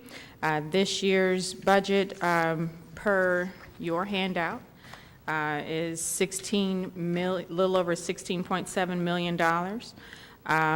Last year, the budget was a little over $17 million. There is a $700,000 decrease from the previous year. In short, it costs less money to run the office this year. And the drivers of that decrease, we installed new revenue control equipment, and those fees for maintenance of those of that equipment has been reduced. We don't have tenant improvement fees this year. Those have been reduced as well. Also, we've seen a significant decrease in professional service fees, specifically engineering, audit, and financial advisement. We rebid financial advisement services. And then our debt collection, largely due to pledges, along with the beginning effects of a refunding we just completed in December of 2015. Those are the sort of highlights of the budget. And if there are any questions about any specifics, I'll be glad to entertain them at this time. Did we make a motion to put committee substitute 55? No. Just, we're not going to talk about the committee sub.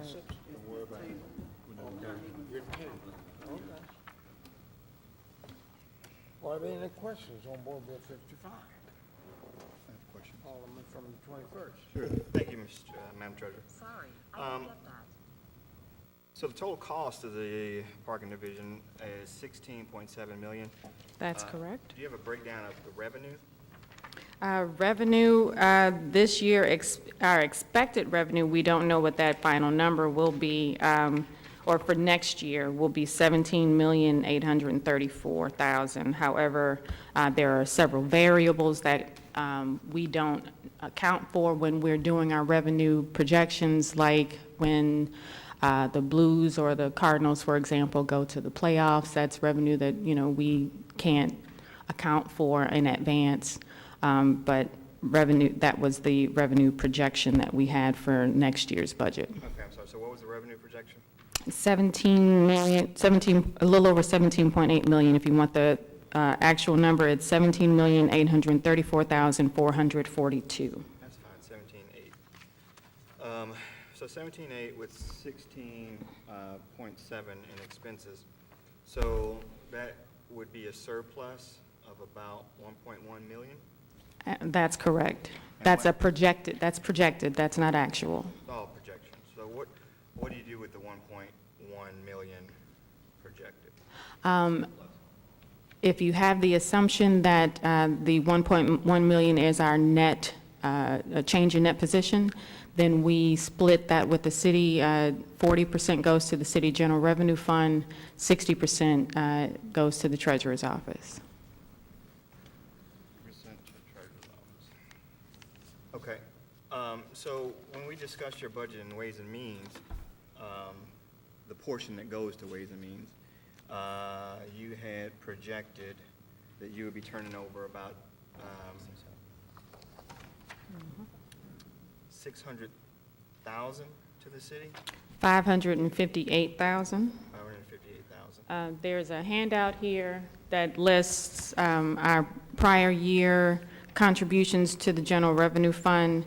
And as I stated before, as I stated in the hearing 2 weeks ago, we don't yet know what the transfer will actually be because it is after our audit is complete in October. The transfer for? The transfer to the general revenue fund. The current fiscal year or For the current fiscal year. We're still in the current fiscal year.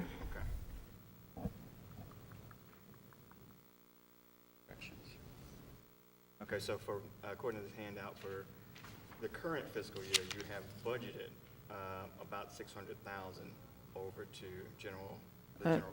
For the current is 558. Budget fiscal 2016.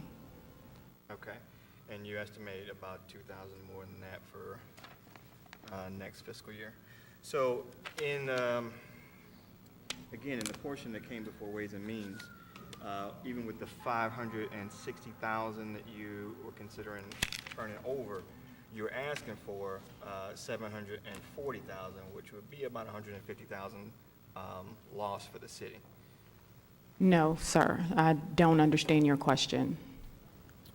Okay, so on Ways and Means, you were asking for $738,015. And you're estimating the return to GR 560,000. So on that end, it would be a net loss.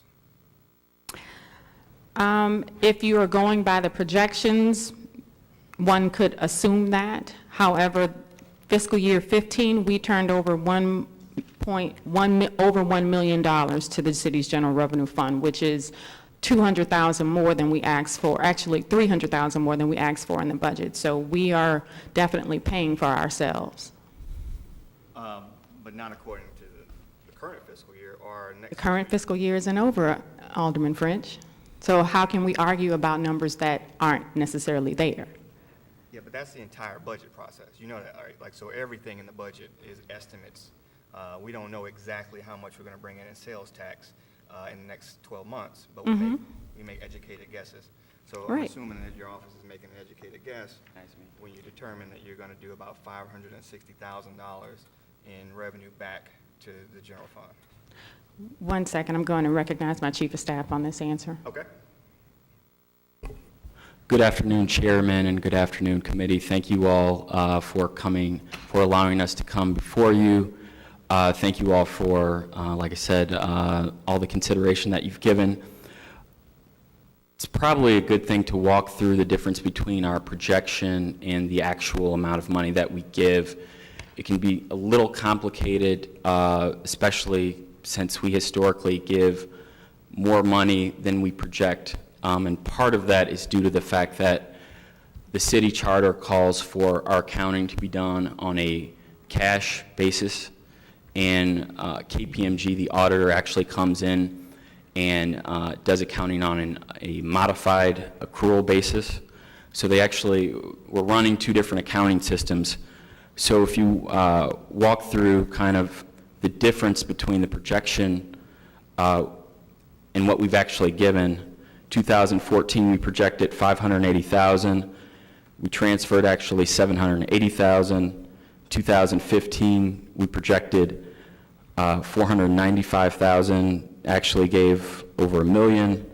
And this year we're projecting 558,000. And as the treasurer stated, we can't. It's based upon a lot of variables. It's actually difficult to state what we're actually going to provide, but if you look at the historical trends, and the historical trends are proven out again, that this number will be more based upon the historical trends. And the other reason why we don't know is because the audit has not taken place, so that in the audit, the final debt calculation is done, which is actually the #1 expense. So I hope that will clarify questions. Certainly understand why it's difficult to understand the difference between a projection and what we actually give, because it is a little counterintuitive. Well, okay, so just so you know, there's no difficulty understanding the difference in projection and actual. Again, every department, the entire budget process, every department is making projections. And then at the end of the fiscal year, we look at the receipts and we have our actuals. So your department is no different than any other department in that respect. The only thing that is different is that, and this is why I keep asking about what we discussed in Ways and Means, what is different is that we are budgeting a loss. Okay? So your projection is to bring in less than you are asking to take out of general revenue. And so if you have good reason to believe that you don't need that extra $150,000, I think we do have other places to allocate that. So do you think you will be able to pay for yourself in this next fiscal year? At the very least. That's a very difficult question to unpack, because we haven't determined what the actual general revenue transfer will be yet, for the reasons stated, one. And then two, I think that question also assumes that the treasurer's office doesn't perform valuable functions for the city of St. Louis, such as investment services. We've taken it upon ourselves to help different departments improve their investments, whether it be the airport or the water division or other divisions. I think other things such as, direct deposit and other treasury services are intrinsically valuable for the city. So I think, like I said, it's difficult to answer that question until the audit is complete. Sure. I mean, I get it. The Treasurer's Office does provide a function, but I think most folks who pay tickets in the city expect that a certain percentage at least is going to go pay for city services somehow. And again, the concern I have is that right now in the budget you submitted both to the Streets and to the Ways and Means Committee, the Treasurer's Office is estimated to operate at a loss next year. And I'm wondering if there's a way that we can budget so at the very least your office breaks even. Your concern is noted, but like I said, it's somewhat speculative to say that we're going to be operating at a loss this year. Not speculative, it's what you've submitted. So you have submitted a budget in which you are operating at $155,772 loss. So, I mean, either you can help us get you to break even, or on the Ways and Means Committee, we can budget that you break even.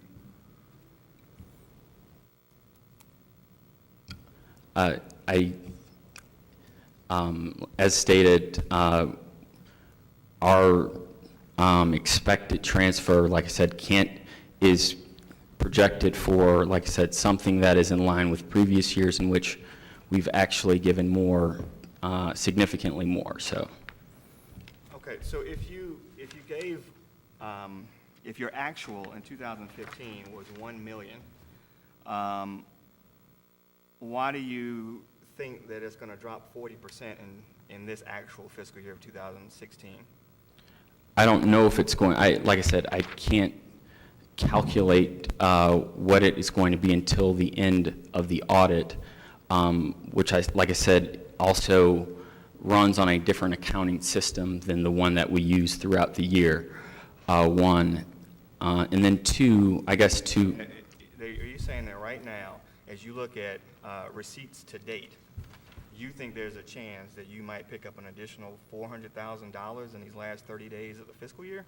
I mean, you kind of have an idea right now of how much has come in to date, haven't you? It's not picking up an additional $400,000. It's actually converting what is done from one accounting system to the other, also being mindful of the debt calculations and then the other calculations that go into the audit. Okay, so in 2016 fiscal year, are you bringing in more or less money than you did in 2015 fiscal year, as you look at the receipts for the last 11 months? I think we're similar. So in terms of revenue, a lot of the upgrades have been revenue neutral. So, for instance, we increased ticket prices modestly, but we've seen about 100,000 less tickets written, and that's due in part to the fact that it's actually easier to pay for parking. Parking tickets have traditionally been our number one driver of revenue. We've seen a decline, like I said, because it's easier to pay for parking, one. And then two, we renegotiated a contract with a ticket processor. We used to receive a penalty if we wrote under a certain amount of tickets. We got rid of that penalty. So, as I said, revenue is somewhat on pace for what it was last year. It's similar, although... Let me ask you that. So sure. if you say it's on pace, if 2016 is on pace with what it was in 2015, in 2015, according to those numbers that you just provided, you had projected income, actually this is under actual. Your actual income was $2.6 million, with 40% going to the general fund, over $1 million. You have projected 1.4 million, with under 600,000 going to the general fund. So if it's on pace with what it was the previous fiscal year, shouldn't it be closer to 1 million instead of 600,000? As I stated before, we're doing a projection based off one cash account, one form of accounting, and then the accounting gets changed with the audit, and then what we don't know, a huge variable, is our debt calculation. So I wish I had better answers for you, but our debt calculation is actually the biggest driver of our biggest expense, and it's simply not known until our audit is complete. And I just tell you why I'm asking is that, again, as we are trying to find money for different things in the Ways and Means Committee, as it is right now, the Treasurer's Office is asking for $155,000 more than it's bringing in. So I'm just asking you if you really need that, number one. Sure. I would also offer that the parking division actually supplements Treasury already. I believe the salaries for the Office of Financial Empowerment and the actual seed account money is paid for. It's actually in the parking division budget, and then is also reflected in the Treasury budget. So parking is already supplementing a portion of Treasury, so that I think should be noted as well. But it's still falling 155,000 short. I would respectfully disagree with that. I can only go by the numbers you provide, and the numbers you provide shows a $155,000 deficit to the general fund, the general revenue. Do you have any supplementary information or something like this? Supplemental information? I'm more than happy to answer questions about specific aspects of the budget. Okay, let's do that. All right, let's go through exhibits.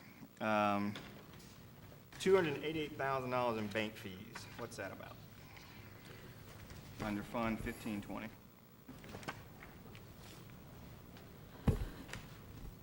We upgraded the meters, and with that upgrade, and also with the upgraded parks equipment in the garages, that requires merchant fees because we now take credit cards. Okay. So that is mostly credit card fees? Yes. All right, 210,000 in legal services. Is that in-house or What page are you on, contracted? Alderman? Exhibit 1. Okay. This is actually of the committees. Is this the same? Has that been, it looks like it's the same. Yes. Yeah, so Exhibit 1 of the board bill. Thank you. 288,000 for bank fees, we discussed. 210,000 for legal services. That's actually professional services. Yes. No. No. Brinks. Okay. Yeah. Professional services. So we employ Brinks to actually take the money out of the meters and make sure that the money is secure when delivered to the bank. We also had those, that includes engineering services on our garages to make sure that they are safe and up to code. And that's most of that line item. Okay. And that's all contracted out? Yes. Now legal services, 350,000. Right. So occasionally, the office comes under scrutiny and has been sued in the past. And so we employ outside legal services for that. We also, we recently refunded about $48 million worth of bonds that requires legal services as well. So you guys aren't protected by the city council doesn't represent you guys? In some cases, the city councilor does, but in most cases, we have our own legal services. Do you choose to do that, or could the city councilor represent the office like it does other offices? Some of the services that we require are outside of the scope of the city councilor. Okay. And then that bottom line there, the outsourcing of $2.75 million, what's that? That's the Meter Maintenance and Collection and Parking Violations Bureau Okay, and so this is the contract you have with Xerox. with Xerox? Yes. So what is Xerox doing? Meter maintenance, collection, and the Parking Violations Bureau. So when you say the Parking Violations Bureau, they're processing the tickets? Yes, processing the tickets, bless you. Processing the tickets, also the adjudication, providing staff for adjudication, and also customer service at the office at 7th and Pine. So all that's outsourced. How long is that contract? We are in year 2 of a 5-year contract. Okay. All right. The next few here, there are a few that deal specifically with different garages or lots. You have the expenses there, but do you have a breakdown of revenue? So for instance, Fund 1521, Keel Garage and City Hall lot, there's expenses there of $3 million. Do you know how much in revenue that lot and garage brings in? Give me 1 second.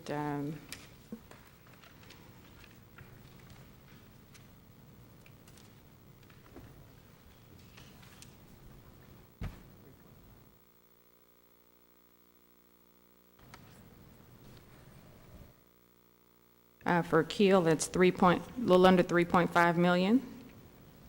Is that for, that include Keel and the City Hall lot? Yes. 3.5 million. So it looks like it's about a $500,000 profit on that one. Let's skip that one for a minute. Same with the Argyle parking facility and the Shoto building. You have revenue breakdowns on that? For Argyle, that's 1.1 million. Shoto? Is Right here, Shuttle Building. oh, the Shoto building, 423,000. All right, all profitable so far. And the Williams Paper Parking Facility and the Central Downtown Parking Facility? Williams is 321,000. Central Downtown is a little over 1 million. Couples and Birkingham? Couples is a little over 1 million. 1 million Yes. on 300,000 of expenses? Couples is a special revenue, we treat that, it's a treated special revenue category, and our CFO, Michelle Smart, is here, and she can explain it a lot better than I can. Wait, come to the mic. Hello, my name is Michelle Smart, and I'm the Chief Fiscal Officer. And couples is treated differently because it is not a part of our standard, our senior bond indentures. There's a special ownership relationship with Bank of America with that. And so that 17 million in revenue that we stated earlier, that does not include couples. We never include couples in those, in our stated revenue numbers because of the bond indentures. So what happens with the roughly 600,000 in profit off of that one? The revenue is in its own separate bond trustee funds. So that goes towards paying off the original bonds? Yes. They have their own separate indentures, separate under UMB as our trustee. And those monies go into their general fund and then go through the transfer process of being able to pay off bonds, principal and interest. Okay. The Buckingham parking facility? Buckingham or 9 North is 347,000. Okay. And the last one was the Justice Center parking facility? Justice Center is 1.1 million. Okay. So all of those look like they make money. That's good.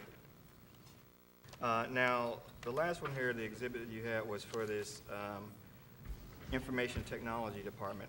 Yes. Is this new? When was this set up? This is new. The city's network, or because we, now let me back up, because we take credit cards, we discovered that the city's network was not PCI compliant, and we needed to build our own network, which required our separate IT personnel And so we had to develop an entirely new division for IT. Okay. So, I mean, this is kind of like the opposite direction of everybody else is going, as we're trying to consolidate IT departments. You're setting up your own IT department? Yes, because the city has not upgraded its IT. It's not PCI compliant, and if we were to run our run through the city's network, we would be at fault if someone tapped into the city's network and stole credit card information. Much like the collector of revenue is not on the city's IT network, neither is the circuit attorney on the city's, they're not on the city's network at all. Okay, so this 267,000 is a new expense? It wasn't in last year's budget? No, it was not. All right, I mean, I got a better handle, I think, on where the money is going. It seems like you are making money on all the parking garages, but at least in the budget, it's not going as much as could to general revenue. So again, We are limited by Missouri law, Alderman. We can only transfer 40%. yeah, but 40% of a certain number, and Of our change in net position, right, correct. and the net position, I think, is what I'm concerned about. And so at the very least, what I would just like to see is that the office, again, at the very least, broke even. And as it is right now, it's at 155,000 budgeted loss. Well, we will respectfully disagree on that point, but that's your opinion. It's not an opinion. These are the numbers you provided. I don't understand how you would disagree with that. These are the numbers that came from your office, right? Well, Alderman, we can go back, we can keep talking about this all day. I've got all day. Okay, great, me too. So you've got 605,000, correct? It is, no, I'm sorry, 560,000. You're estimating to go into GR, and you're asking for 738,000 back. Am I missing something on those facts? That's your opinion, Alderman. Am I missing something on the facts? If you're asking me to agree with you, I told you I disagree with you. So your opinion, What do you disagree about? your opinion is that our general revenue transfer goes directly to the treasurer's office. It does not. No, I'm looking at the number you just provided. It says budget fiscal year 2017, 40% to GF, general fund, $560,000. Is that correct? That's correct. Okay, and then I'm looking at what you requested in your budget from GR, $738,000. Is that correct? According to whatever budget you have, yes, that's correct. Okay. So $700,000 is more than $500,000. If you make the assumption, I got this, if you make the assumption that whatever we transfer to the general revenue goes directly to the treasurer's office, is that the assumption that you're making? No, it's just about what goes into the pot and what you're asking to come out of the pot. You're saying that you're gonna put 560 in the pot, and then you're asking for 740 to come out of the pot. But we supplement the general revenue fund in other ways. There are tons of expenses that the city does not have to incur because the treasurer's office exists. Well, that's the part that was the disagreement there. To me, it's very simple. It's how much you ask to come out of the pot and how much you're putting in the pot. And as it is right now, there's a $155,000 deficit. That's your opinion. Yes, that is opinion, and that might be the opinion of Ways and Means. That's all I got. Mr. Chairman, I have questions. Oh. Yes. I think I've gotten in a time capsule. I was just telling the alderman here from the 9th. This sounds just like Larry Williams and Fred Wessels. We heard this for 12 years, okay? I'm back here hearing the very same thing. First, I want to say thank you for updating. I'm going to take a stab at saying, when I first came back here, I was so upset. We don't have security. We have to do all this stuff that's supposed to be secure, and anybody can hack into our stuff pretty easily. So I am glad that the treasurer's office has taken that step. I wish the city of St. Louis would grow some, and we would do the same thing, because we really should not be out here on these networks and doing all this stuff and not have security. So Thank you. I'm very glad that you're doing it. The other thing I want to say, and so there's three people that's been here for a very long time, the alderman, the chair. This cash basis versus the modified payroll basis, I think that has just driven aldermen crazy for a long time, because we really don't understand. We kind of understand it, but not really. And so it seems like I've heard this same thing over and over and over and over since 1991. I've been hearing this, okay? This what the alderman is saying, and from his perspective, it does make a lot of sense, but I don't think, is there any way you could make us better understand how that works so that we wouldn't be doing this over and over again? Is there something that we could learn from you about? Because I think if we understood the cash basis and how you go with the modified payroll basis, then The modified accrual basis. Well, parole, not right. I would say initially it starts with, the systems that we have to track our revenue and track our expenses. And right now, the entire city is running on a very antiquated system. Okay. And we have been waiting anxiously for the upgrade to happen through the comptroller's office, and we've run into some delays on that process. But I'd like to say that if we are able to upgrade our accounting system, this process would be a lot easier. Okay. And what would that require for you to be able to upgrade? The comptroller is controlling that process. Okay. So that's the other thing. Because even though you run our city, certain parts of things that we need, you're really not part of the city. You're a state office, or? Yes, my office is a creature of state government, and per the city charter, the treasurer is a member of the Division of the Finance, which is headed by the comptroller. Okay, so that would have to be the comptroller, and you would have to sit down and would that be very costly if we would have to do something like that? I believe she is currently reviewing a system we were supposed to upgrade in 2013, and there have been some delays, and our office isn't, we don't know what those specifics are, but had we been able to upgrade the accounting system, this process would be a lot easier. And we'd be able to do, if I'm Michelle, we'd be able to do the accounting on a modified accrual basis throughout the year versus cash through the year and then change it when the audit happens. Because right now, I'll be totally honest with you, we do all of our accounting in Excel spreadsheets. Okay, that's what I do my business. Okay, I want to make a little statement about the hiring your own city councilor. So your father, when he was the comptroller, he and the former mayor used to fight all the time, and actually there was a court, they went to court about being able to hire your own city councilors. So we have our own, and I recommend it for every department it can, because although the city councilors are not supposed to work for the mayor, that's what they do, and so they end up telling the mayors what they want to hear, which is maybe not really what's legal. We've had that happen with our own city councilor here, with me, with something I took a position just a few months ago, which they didn't do their homework, okay? So I encourage you to hire your own counsel, and that I hope that you do better than we do with the city, and that when you hire them, they tell you the truth versus what you want to hear. I told our new city council that works for us, do not tell us what we want to hear. Tell us the truth, because it gets you in trouble when people tell you what you want to hear and it doesn't work. So I do understand why you have your own city councilor, and the courts have said you could, and you really should, based on how that office operates. Thank you. Okay, so I'm looking at the numbers that you gave for the last 3 years. When is your audit complete? That's my next question. Our audit is complete as of October 31st.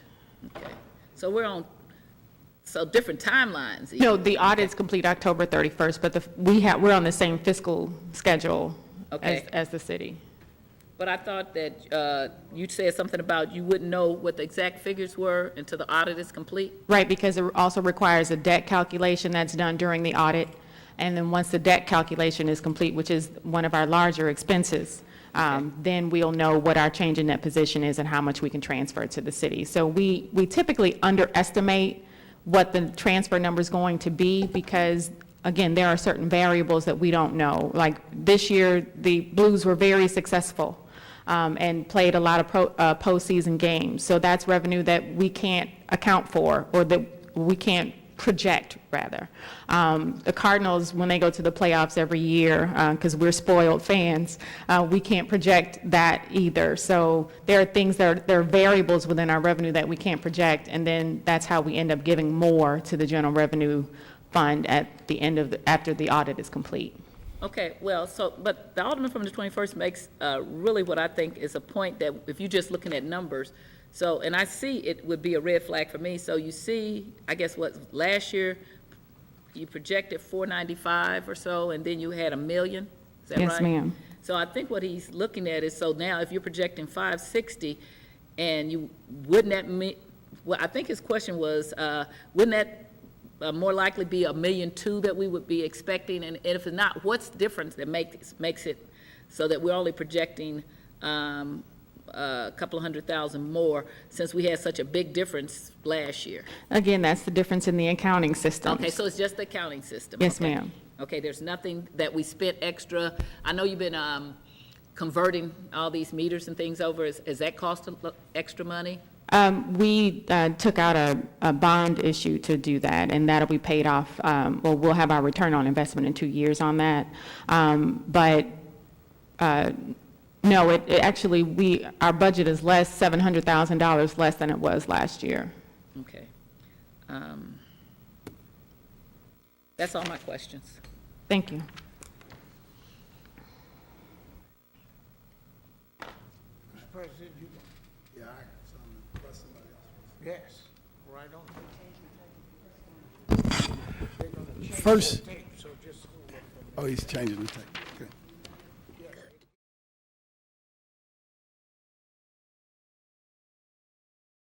Okay, let's resume the meeting now. They've changed it. All right. Thank you, Mr. Chairman. I just have a couple questions. First, let me start with the addition of the IT department. Can you, just in as much detail as you're comfortable giving today, kind of outline to me what you expect that department to look like? That department currently has one employee and is budgeted for another. What is the skill, what's the skill level of the current employee? I cannot speak to the skill level of the current employee, can you? Sure. Good afternoon, Mr. President. Our current Chief of Information Technology came to us with a wealth of experience. We were fortunate that he recently relocated from Indianapolis to St. Louis, so he previously worked in the nonprofit sector, but he's also worked in the for-profit sector. He's got about 20 years of experience, and he has significant experience in leading.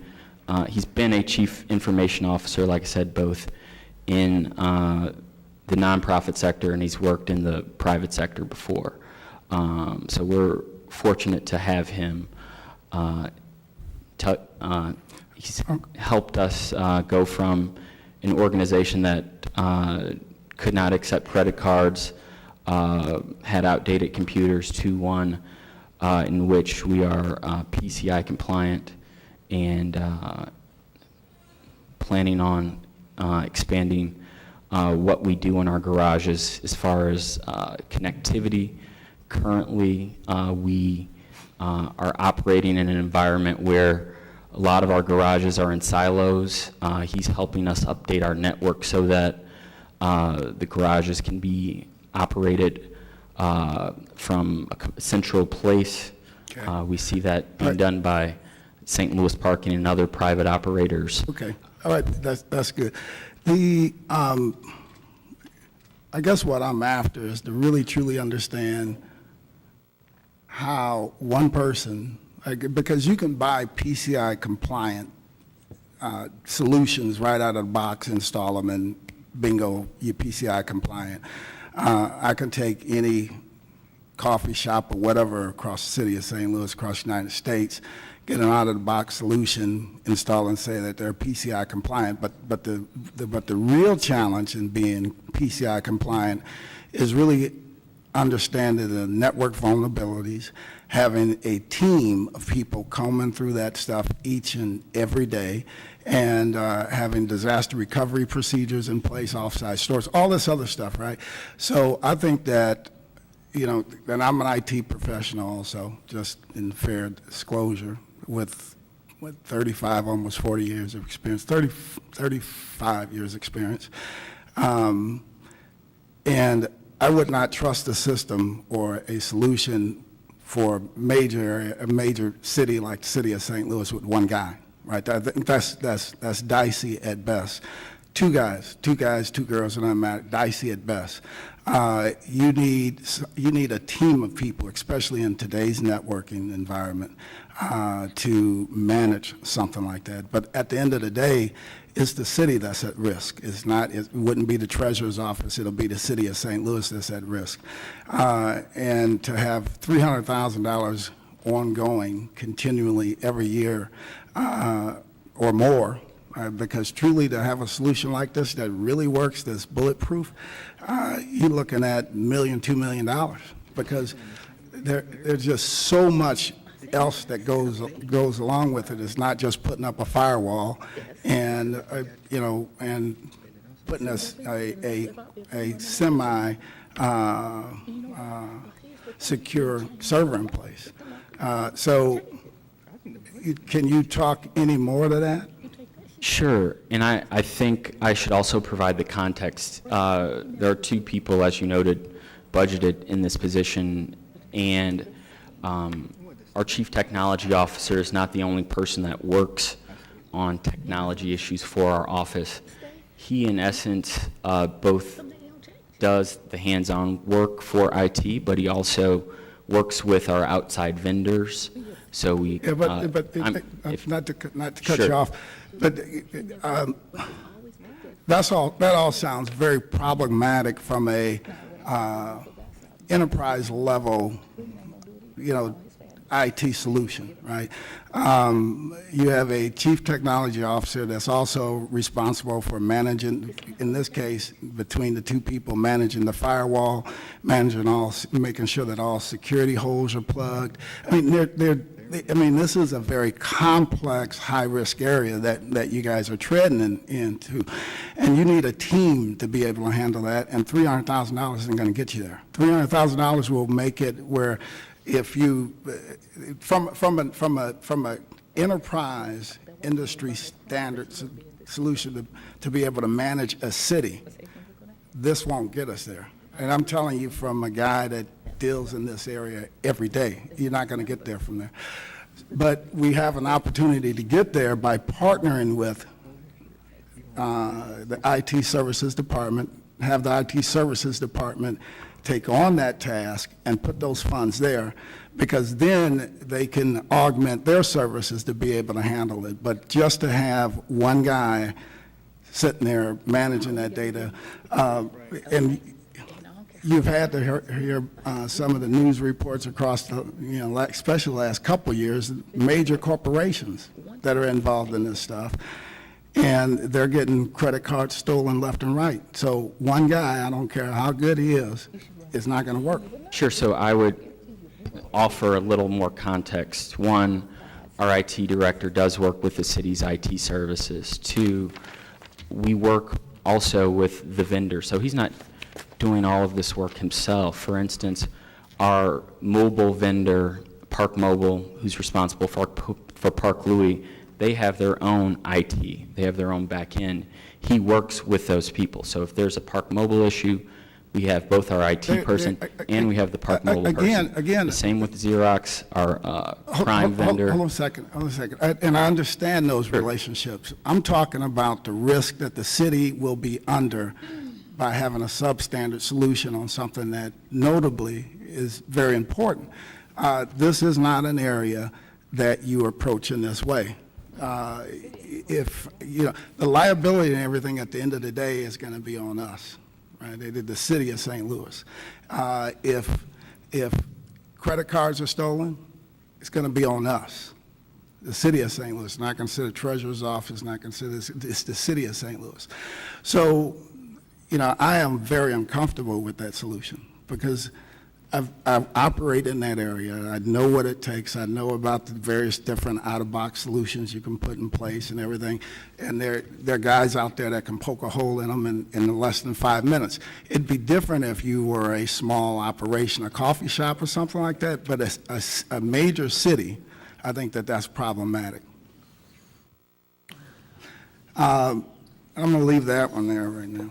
The other question I have is the outsourcing budget. I know you guys spoke about that a little bit earlier. Can you talk to that a little bit more? We have a contract with Xerox to do meter maintenance collections and the Parking Violations Bureau. So Xerox does all of the collections, and then what does Brinks do? You brought up Brinks earlier. Brinks is under professional services, so once Xerox collects the money out of the meters, it's turned over to Brinks, and then Brinks takes it to the bank. What else is in that professional services line item? Excuse me. In the professional services line, you also have KPMG, you have services such as Desmond, along with Brinks, engineering type studies that would occur around repair and replacement. So those are the types of things that are in there. Can we get a breakdown of that in the current year's budget? Can we get a breakdown of that so we know what's in those professional services?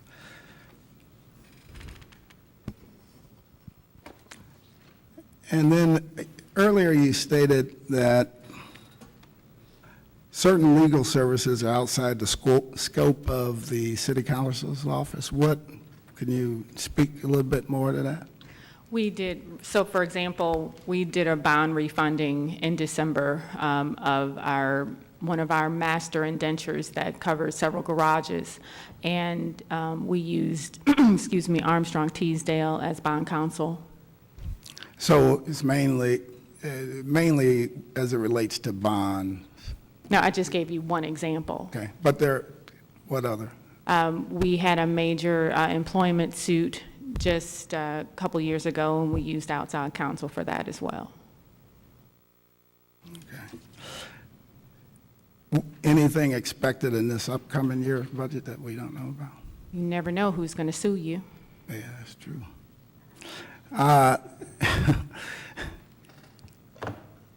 The other question that's been bounced around, and not to jump back in that rabbit hole that Alderman French was in, because it didn't seem like there was any bottom to it or any way out of it. But it does seem a mystery to me that we can't comfortably calculate or predict our debt services. I mean, If we upgraded our accounting system, we could. Is that in this year's budget? It's not in our budget, it's not under our control. Well, because that's a very important number for us, because that impacts everything from, how much money we have to, put toward public safety programs and the like, right? So that's a very important number for us, and it allows us to budget better, right? So Allow us to budget better as well if we upgraded our accounting system. All right, so I would recommend, instead of putting $260,000 into a substandard system that's going to put the Can't do city that. at risk. President Reed, we can't do that. That's under the control of the comptroller, as I explained to Alderwoman Tyus earlier. The comptroller controls all of the accounting system for the entire city. So the comptroller, the reason you cannot get good calculations is because the comptroller's office isn't providing you with the proper information to get the good calculus, to calculate the stuff appropriately. We need an upgraded accounting system in order to properly account for and properly project our budget, as well as we would be able to do our accounting on a modified accrual basis versus cash basis. What we currently do now is we do accounting all year long on a cash basis, and at the end of the year, we change that to a modified accrual basis. And And I understand that, and I know both accounting, I understand all of that. That still doesn't, you're still back to the exact same thing at the end of the day, and that's, you should still be able to calculate what that's going to be. I mean, I just don't understand how that is such a mystery. if we were, and again, I know you're probably, He's a CPA. and so is she. We've been here talking about it, and I'm a mathematician, so the numbers aren't. I have a degree in finance. We can go back and So forth. the numbers aren't a mystery to me. Here's what I think. I think working the numbers in the way that they're being worked, it leaves more flexibility for the office to address various different things throughout the year, right? Let's say, for example, you guys had some unforeseen expense, right? Right. With the way you're creating your projections, it allows you the maximum flexibility to do whatever you want to do. Because if you're showing a net $150,000 loss, it's like, okay, we really, go ahead. I'm trying to follow your question. No, your chief of staff. He mentioned to me that we give the full 40% every year. I don't believe that you would, if you look in past years before I took office, that they gave the full 40% every year. Again, I'm not sure how you guys would have so much difficulty in making that debt service calculation. I don't understand why that's such a mystery.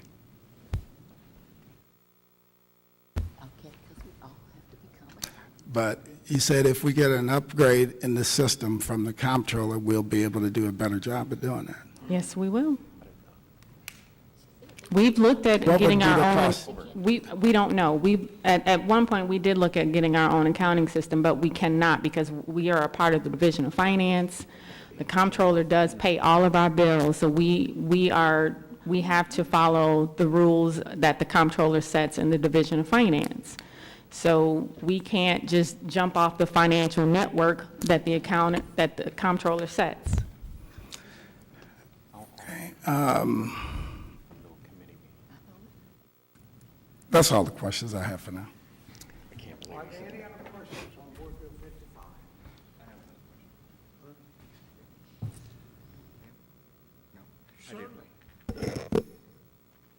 So at the risk of going down this rabbit hole again, fiscal year 2015, you've got the budgeted and you've got the actual, okay? So we're talking about actual numbers. There is no disagreement about cash versus accrual, anything like that. Actual numbers. You had budgeted, that is both the Streets Committee last year and the Ways and Means, based on numbers you provided, had budgeted for projected income of $1.2 million, with 40% going to the general fund, approximately $500,000. Actual numbers were significantly more than that. Actual numbers turned out to be, instead of 1.2, 2.6 million. And instead of 500,000 going, you put $1 million in the general fund. $1 million being 40% of the 2.6. So what happened to your cut, the 60%, the 1.6 million? That was significantly more than you were expecting. So what did you do with that additional money? That goes into reserves. Okay. So how much, what is the value of your reserves? Is that anywhere? How No, much do you have the in reserves? current, at last check, the value of our reserves is about 18 million. 18 million. Okay. All right. So if you think that you are doing as well this year as you were the previous year, then it can be expected that you will probably be in the area of 2.6 million again, instead of the 1.4 that you have budgeted. Is that a fair statement? I'm sorry, your question was again? Your chief of staff said that based on actual receipts, that is the 11 months so far recorded for this current fiscal year, that you think you're doing as well as you were the previous year. Actual, the previous year was 2.6 million. You only have budgeted for this current fiscal year 1.4. So you can probably expect about 1.2 million more than you have budgeted? That's a difference from if it will be 1.2. That is to be determined still. Speaking to the mic. We can expect a difference, you are correct. There will be a difference once, because the major difference is the bond funds and the different things that are going on in the trustee accounts. So I don't know if it will be 1.2, but there will be a difference. It should be significantly more than the budgeted amount, though. That is to be determined. Okay. So, I mean, the answers that you guys are giving, it sounds like you don't know how much money you have until the end of 12 months? Don't you get monthly reports about how much is coming in to date? Yes, we get monthly reports. We go through a process of looking at those numbers on a monthly basis. So for the fiscal year that we're currently in, you should have 11 reports. Yes, I have 11 reports. The numbers that have been Surprises in that 12. The numbers that have been traditionally presented on a budget basis are the numbers that are rolling through the official general ledger accounting systems through Ames. Those numbers have never rolled through the system because those numbers are accrual-based type numbers instead of cash basis. So, in order to put together an accrual-based accounting system or accrual-based financial statement every month would require a tremendous amount of taking that information from the bond trustee statements and rolling those in. Not to say that that's not possible, but that is a lot of additional work considering the fact that we do not have a traditional accounting system that we're using in the first place, which also slows us down in the beginning.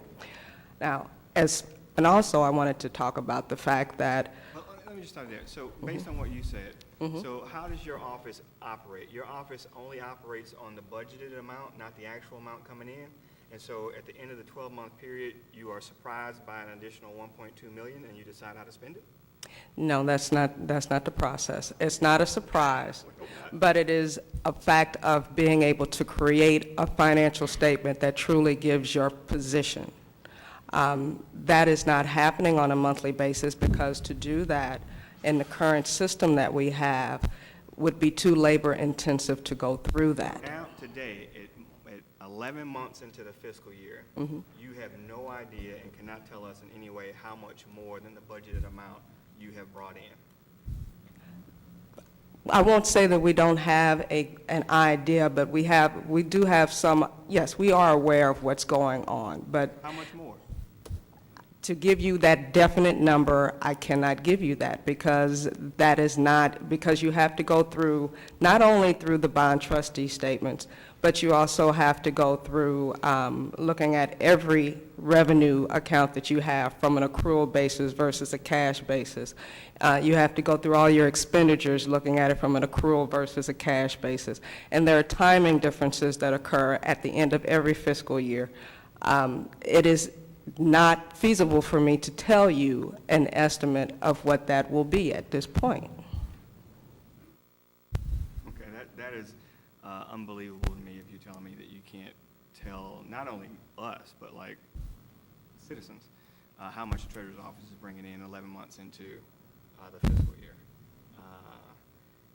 The budget is currently based on a cash basis. That is the way the office works then. When you do finally work the books and figure out that you have brought in, as you have in previous fiscal years, significantly more than was budgeted, at when in the calendar year, the fiscal year, do you then decide how to spend that? Do you decide to spend that extra 1.2 million? It's actually a question for the treasurer.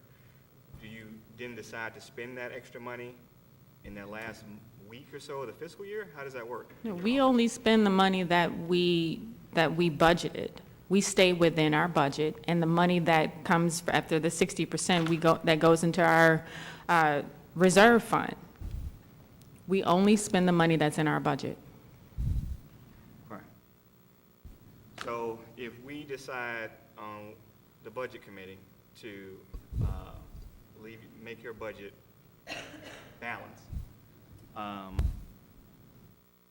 if for whatever reason, which you haven't done in the last few years, but if for some reason you do fall short instead of double the expected amount, you would just dip into your reserves? We would probably be forced to dip into our reserves if you decide to cut our budget. So, I have a question about the reserves. That's my question too, so maybe you'll ask it. So with reserves, are you obligated to pay that back with interest, or you just pull it out and? So our reserves is just not sitting there as a pot of funds to dip into just because it's there. It affects our credit rating. The treasurer's office is rated separately than the city, and it is actually higher. We just got an upgrade about 6 months ago. And having a certain amount of reserves affects our credit rating as Standard & Poor's and Moody's looks at our system, or it looks at how we do business every year. So I'm pretty sure that you don't know this now, but off the top of your head, how much could you pull from there and the credit rate wouldn't be affected? You probably don't know that. I don't know. I'd have to ask our financial advisor that question. Okay. Thanks. No further questions. Are there any other questions? Yeah. So So this back- end of the table don't exist? Oh, no, let Alderwoman Tice go. I'll wait. Sam, you directed it over down there. Look around this way. Okay. Okay. So your reserve, you just answered one of my questions. Your reserve is used for credit rating. Yes, So- ma'am. Okay, so if you take too much out of your reserve, then you slip. Yes, And then ma'am. it costs you more. Then it costs us more to borrow money. Okay. Correct. All right. I really just want to make a statement again about this. I know the president does, is very versed in computer matters. But when I first got back here, I don't know if the president remembers this, I sat right here at this table with him and picked up on my iPad what was going on his laptop, okay?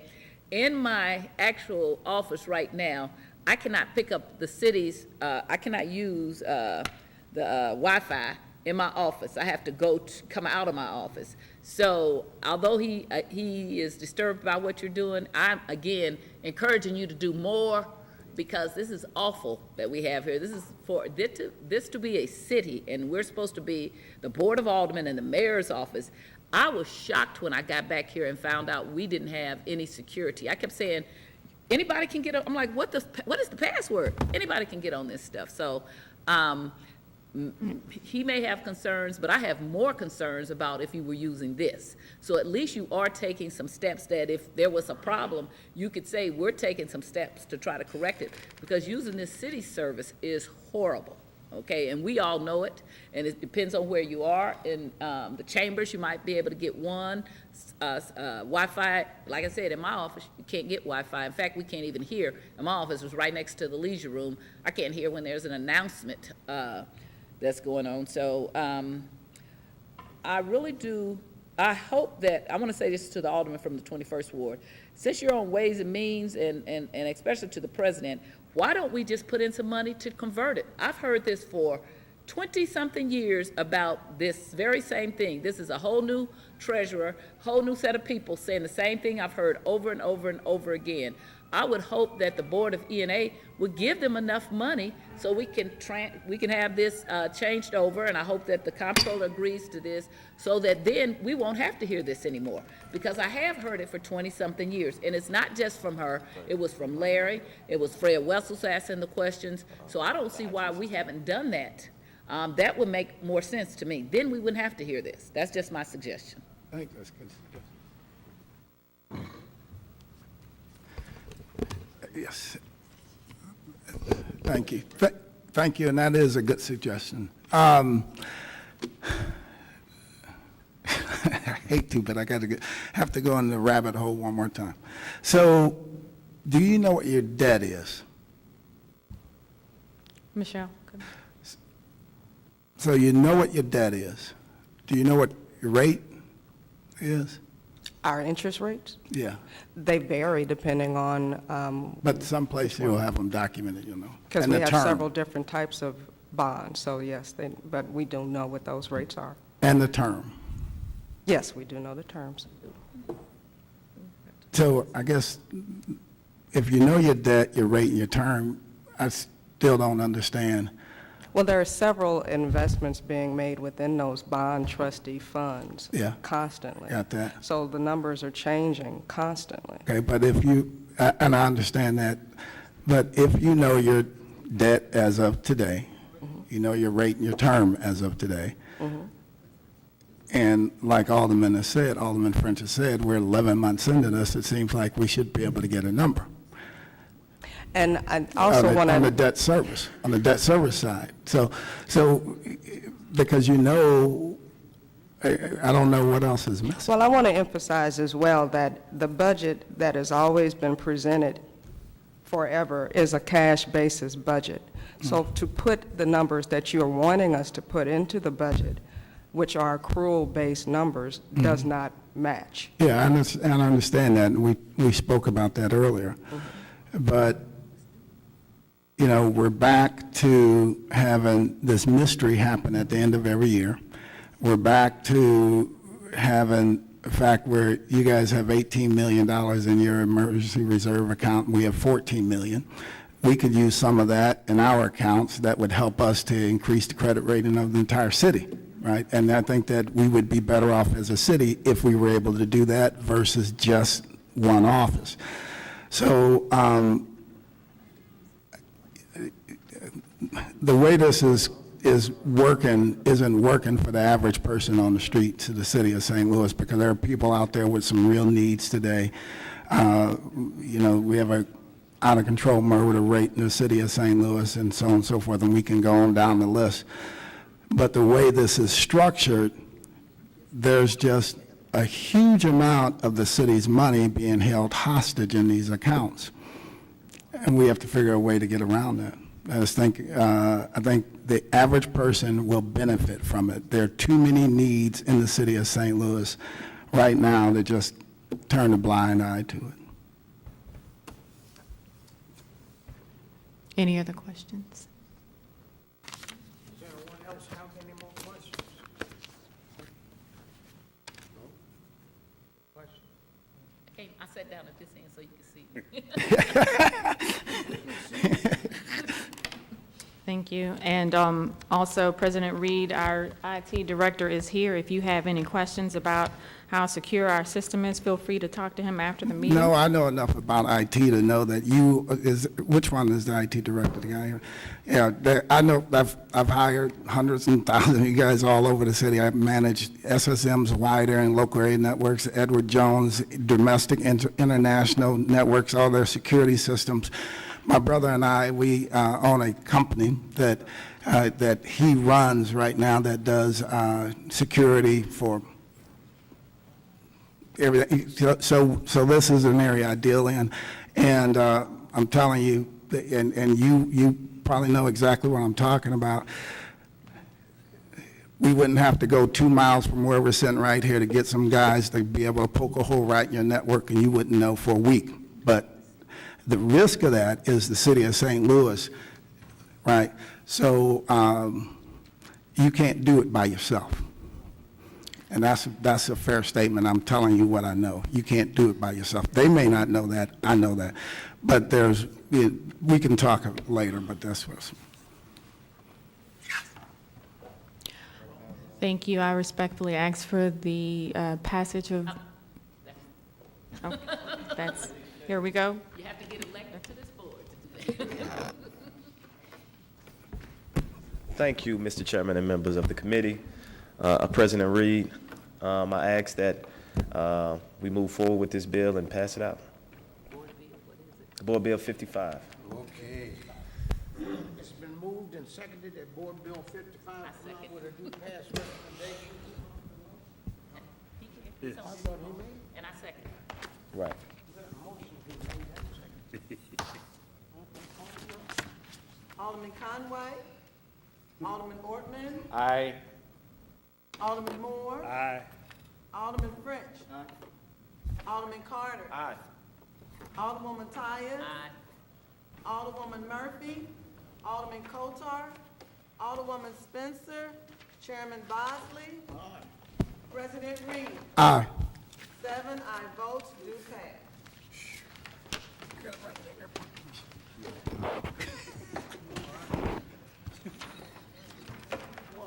Before it's adjourned, I'd just like to commend Ms. Jones on, I haven't heard any complaints at all about the treasurer's department. It does come to my committee, and people would complain, and if they complain to the Citizen Service Bureau, they would send it to me, and I haven't heard any. So let me commend you on doing an excellent job.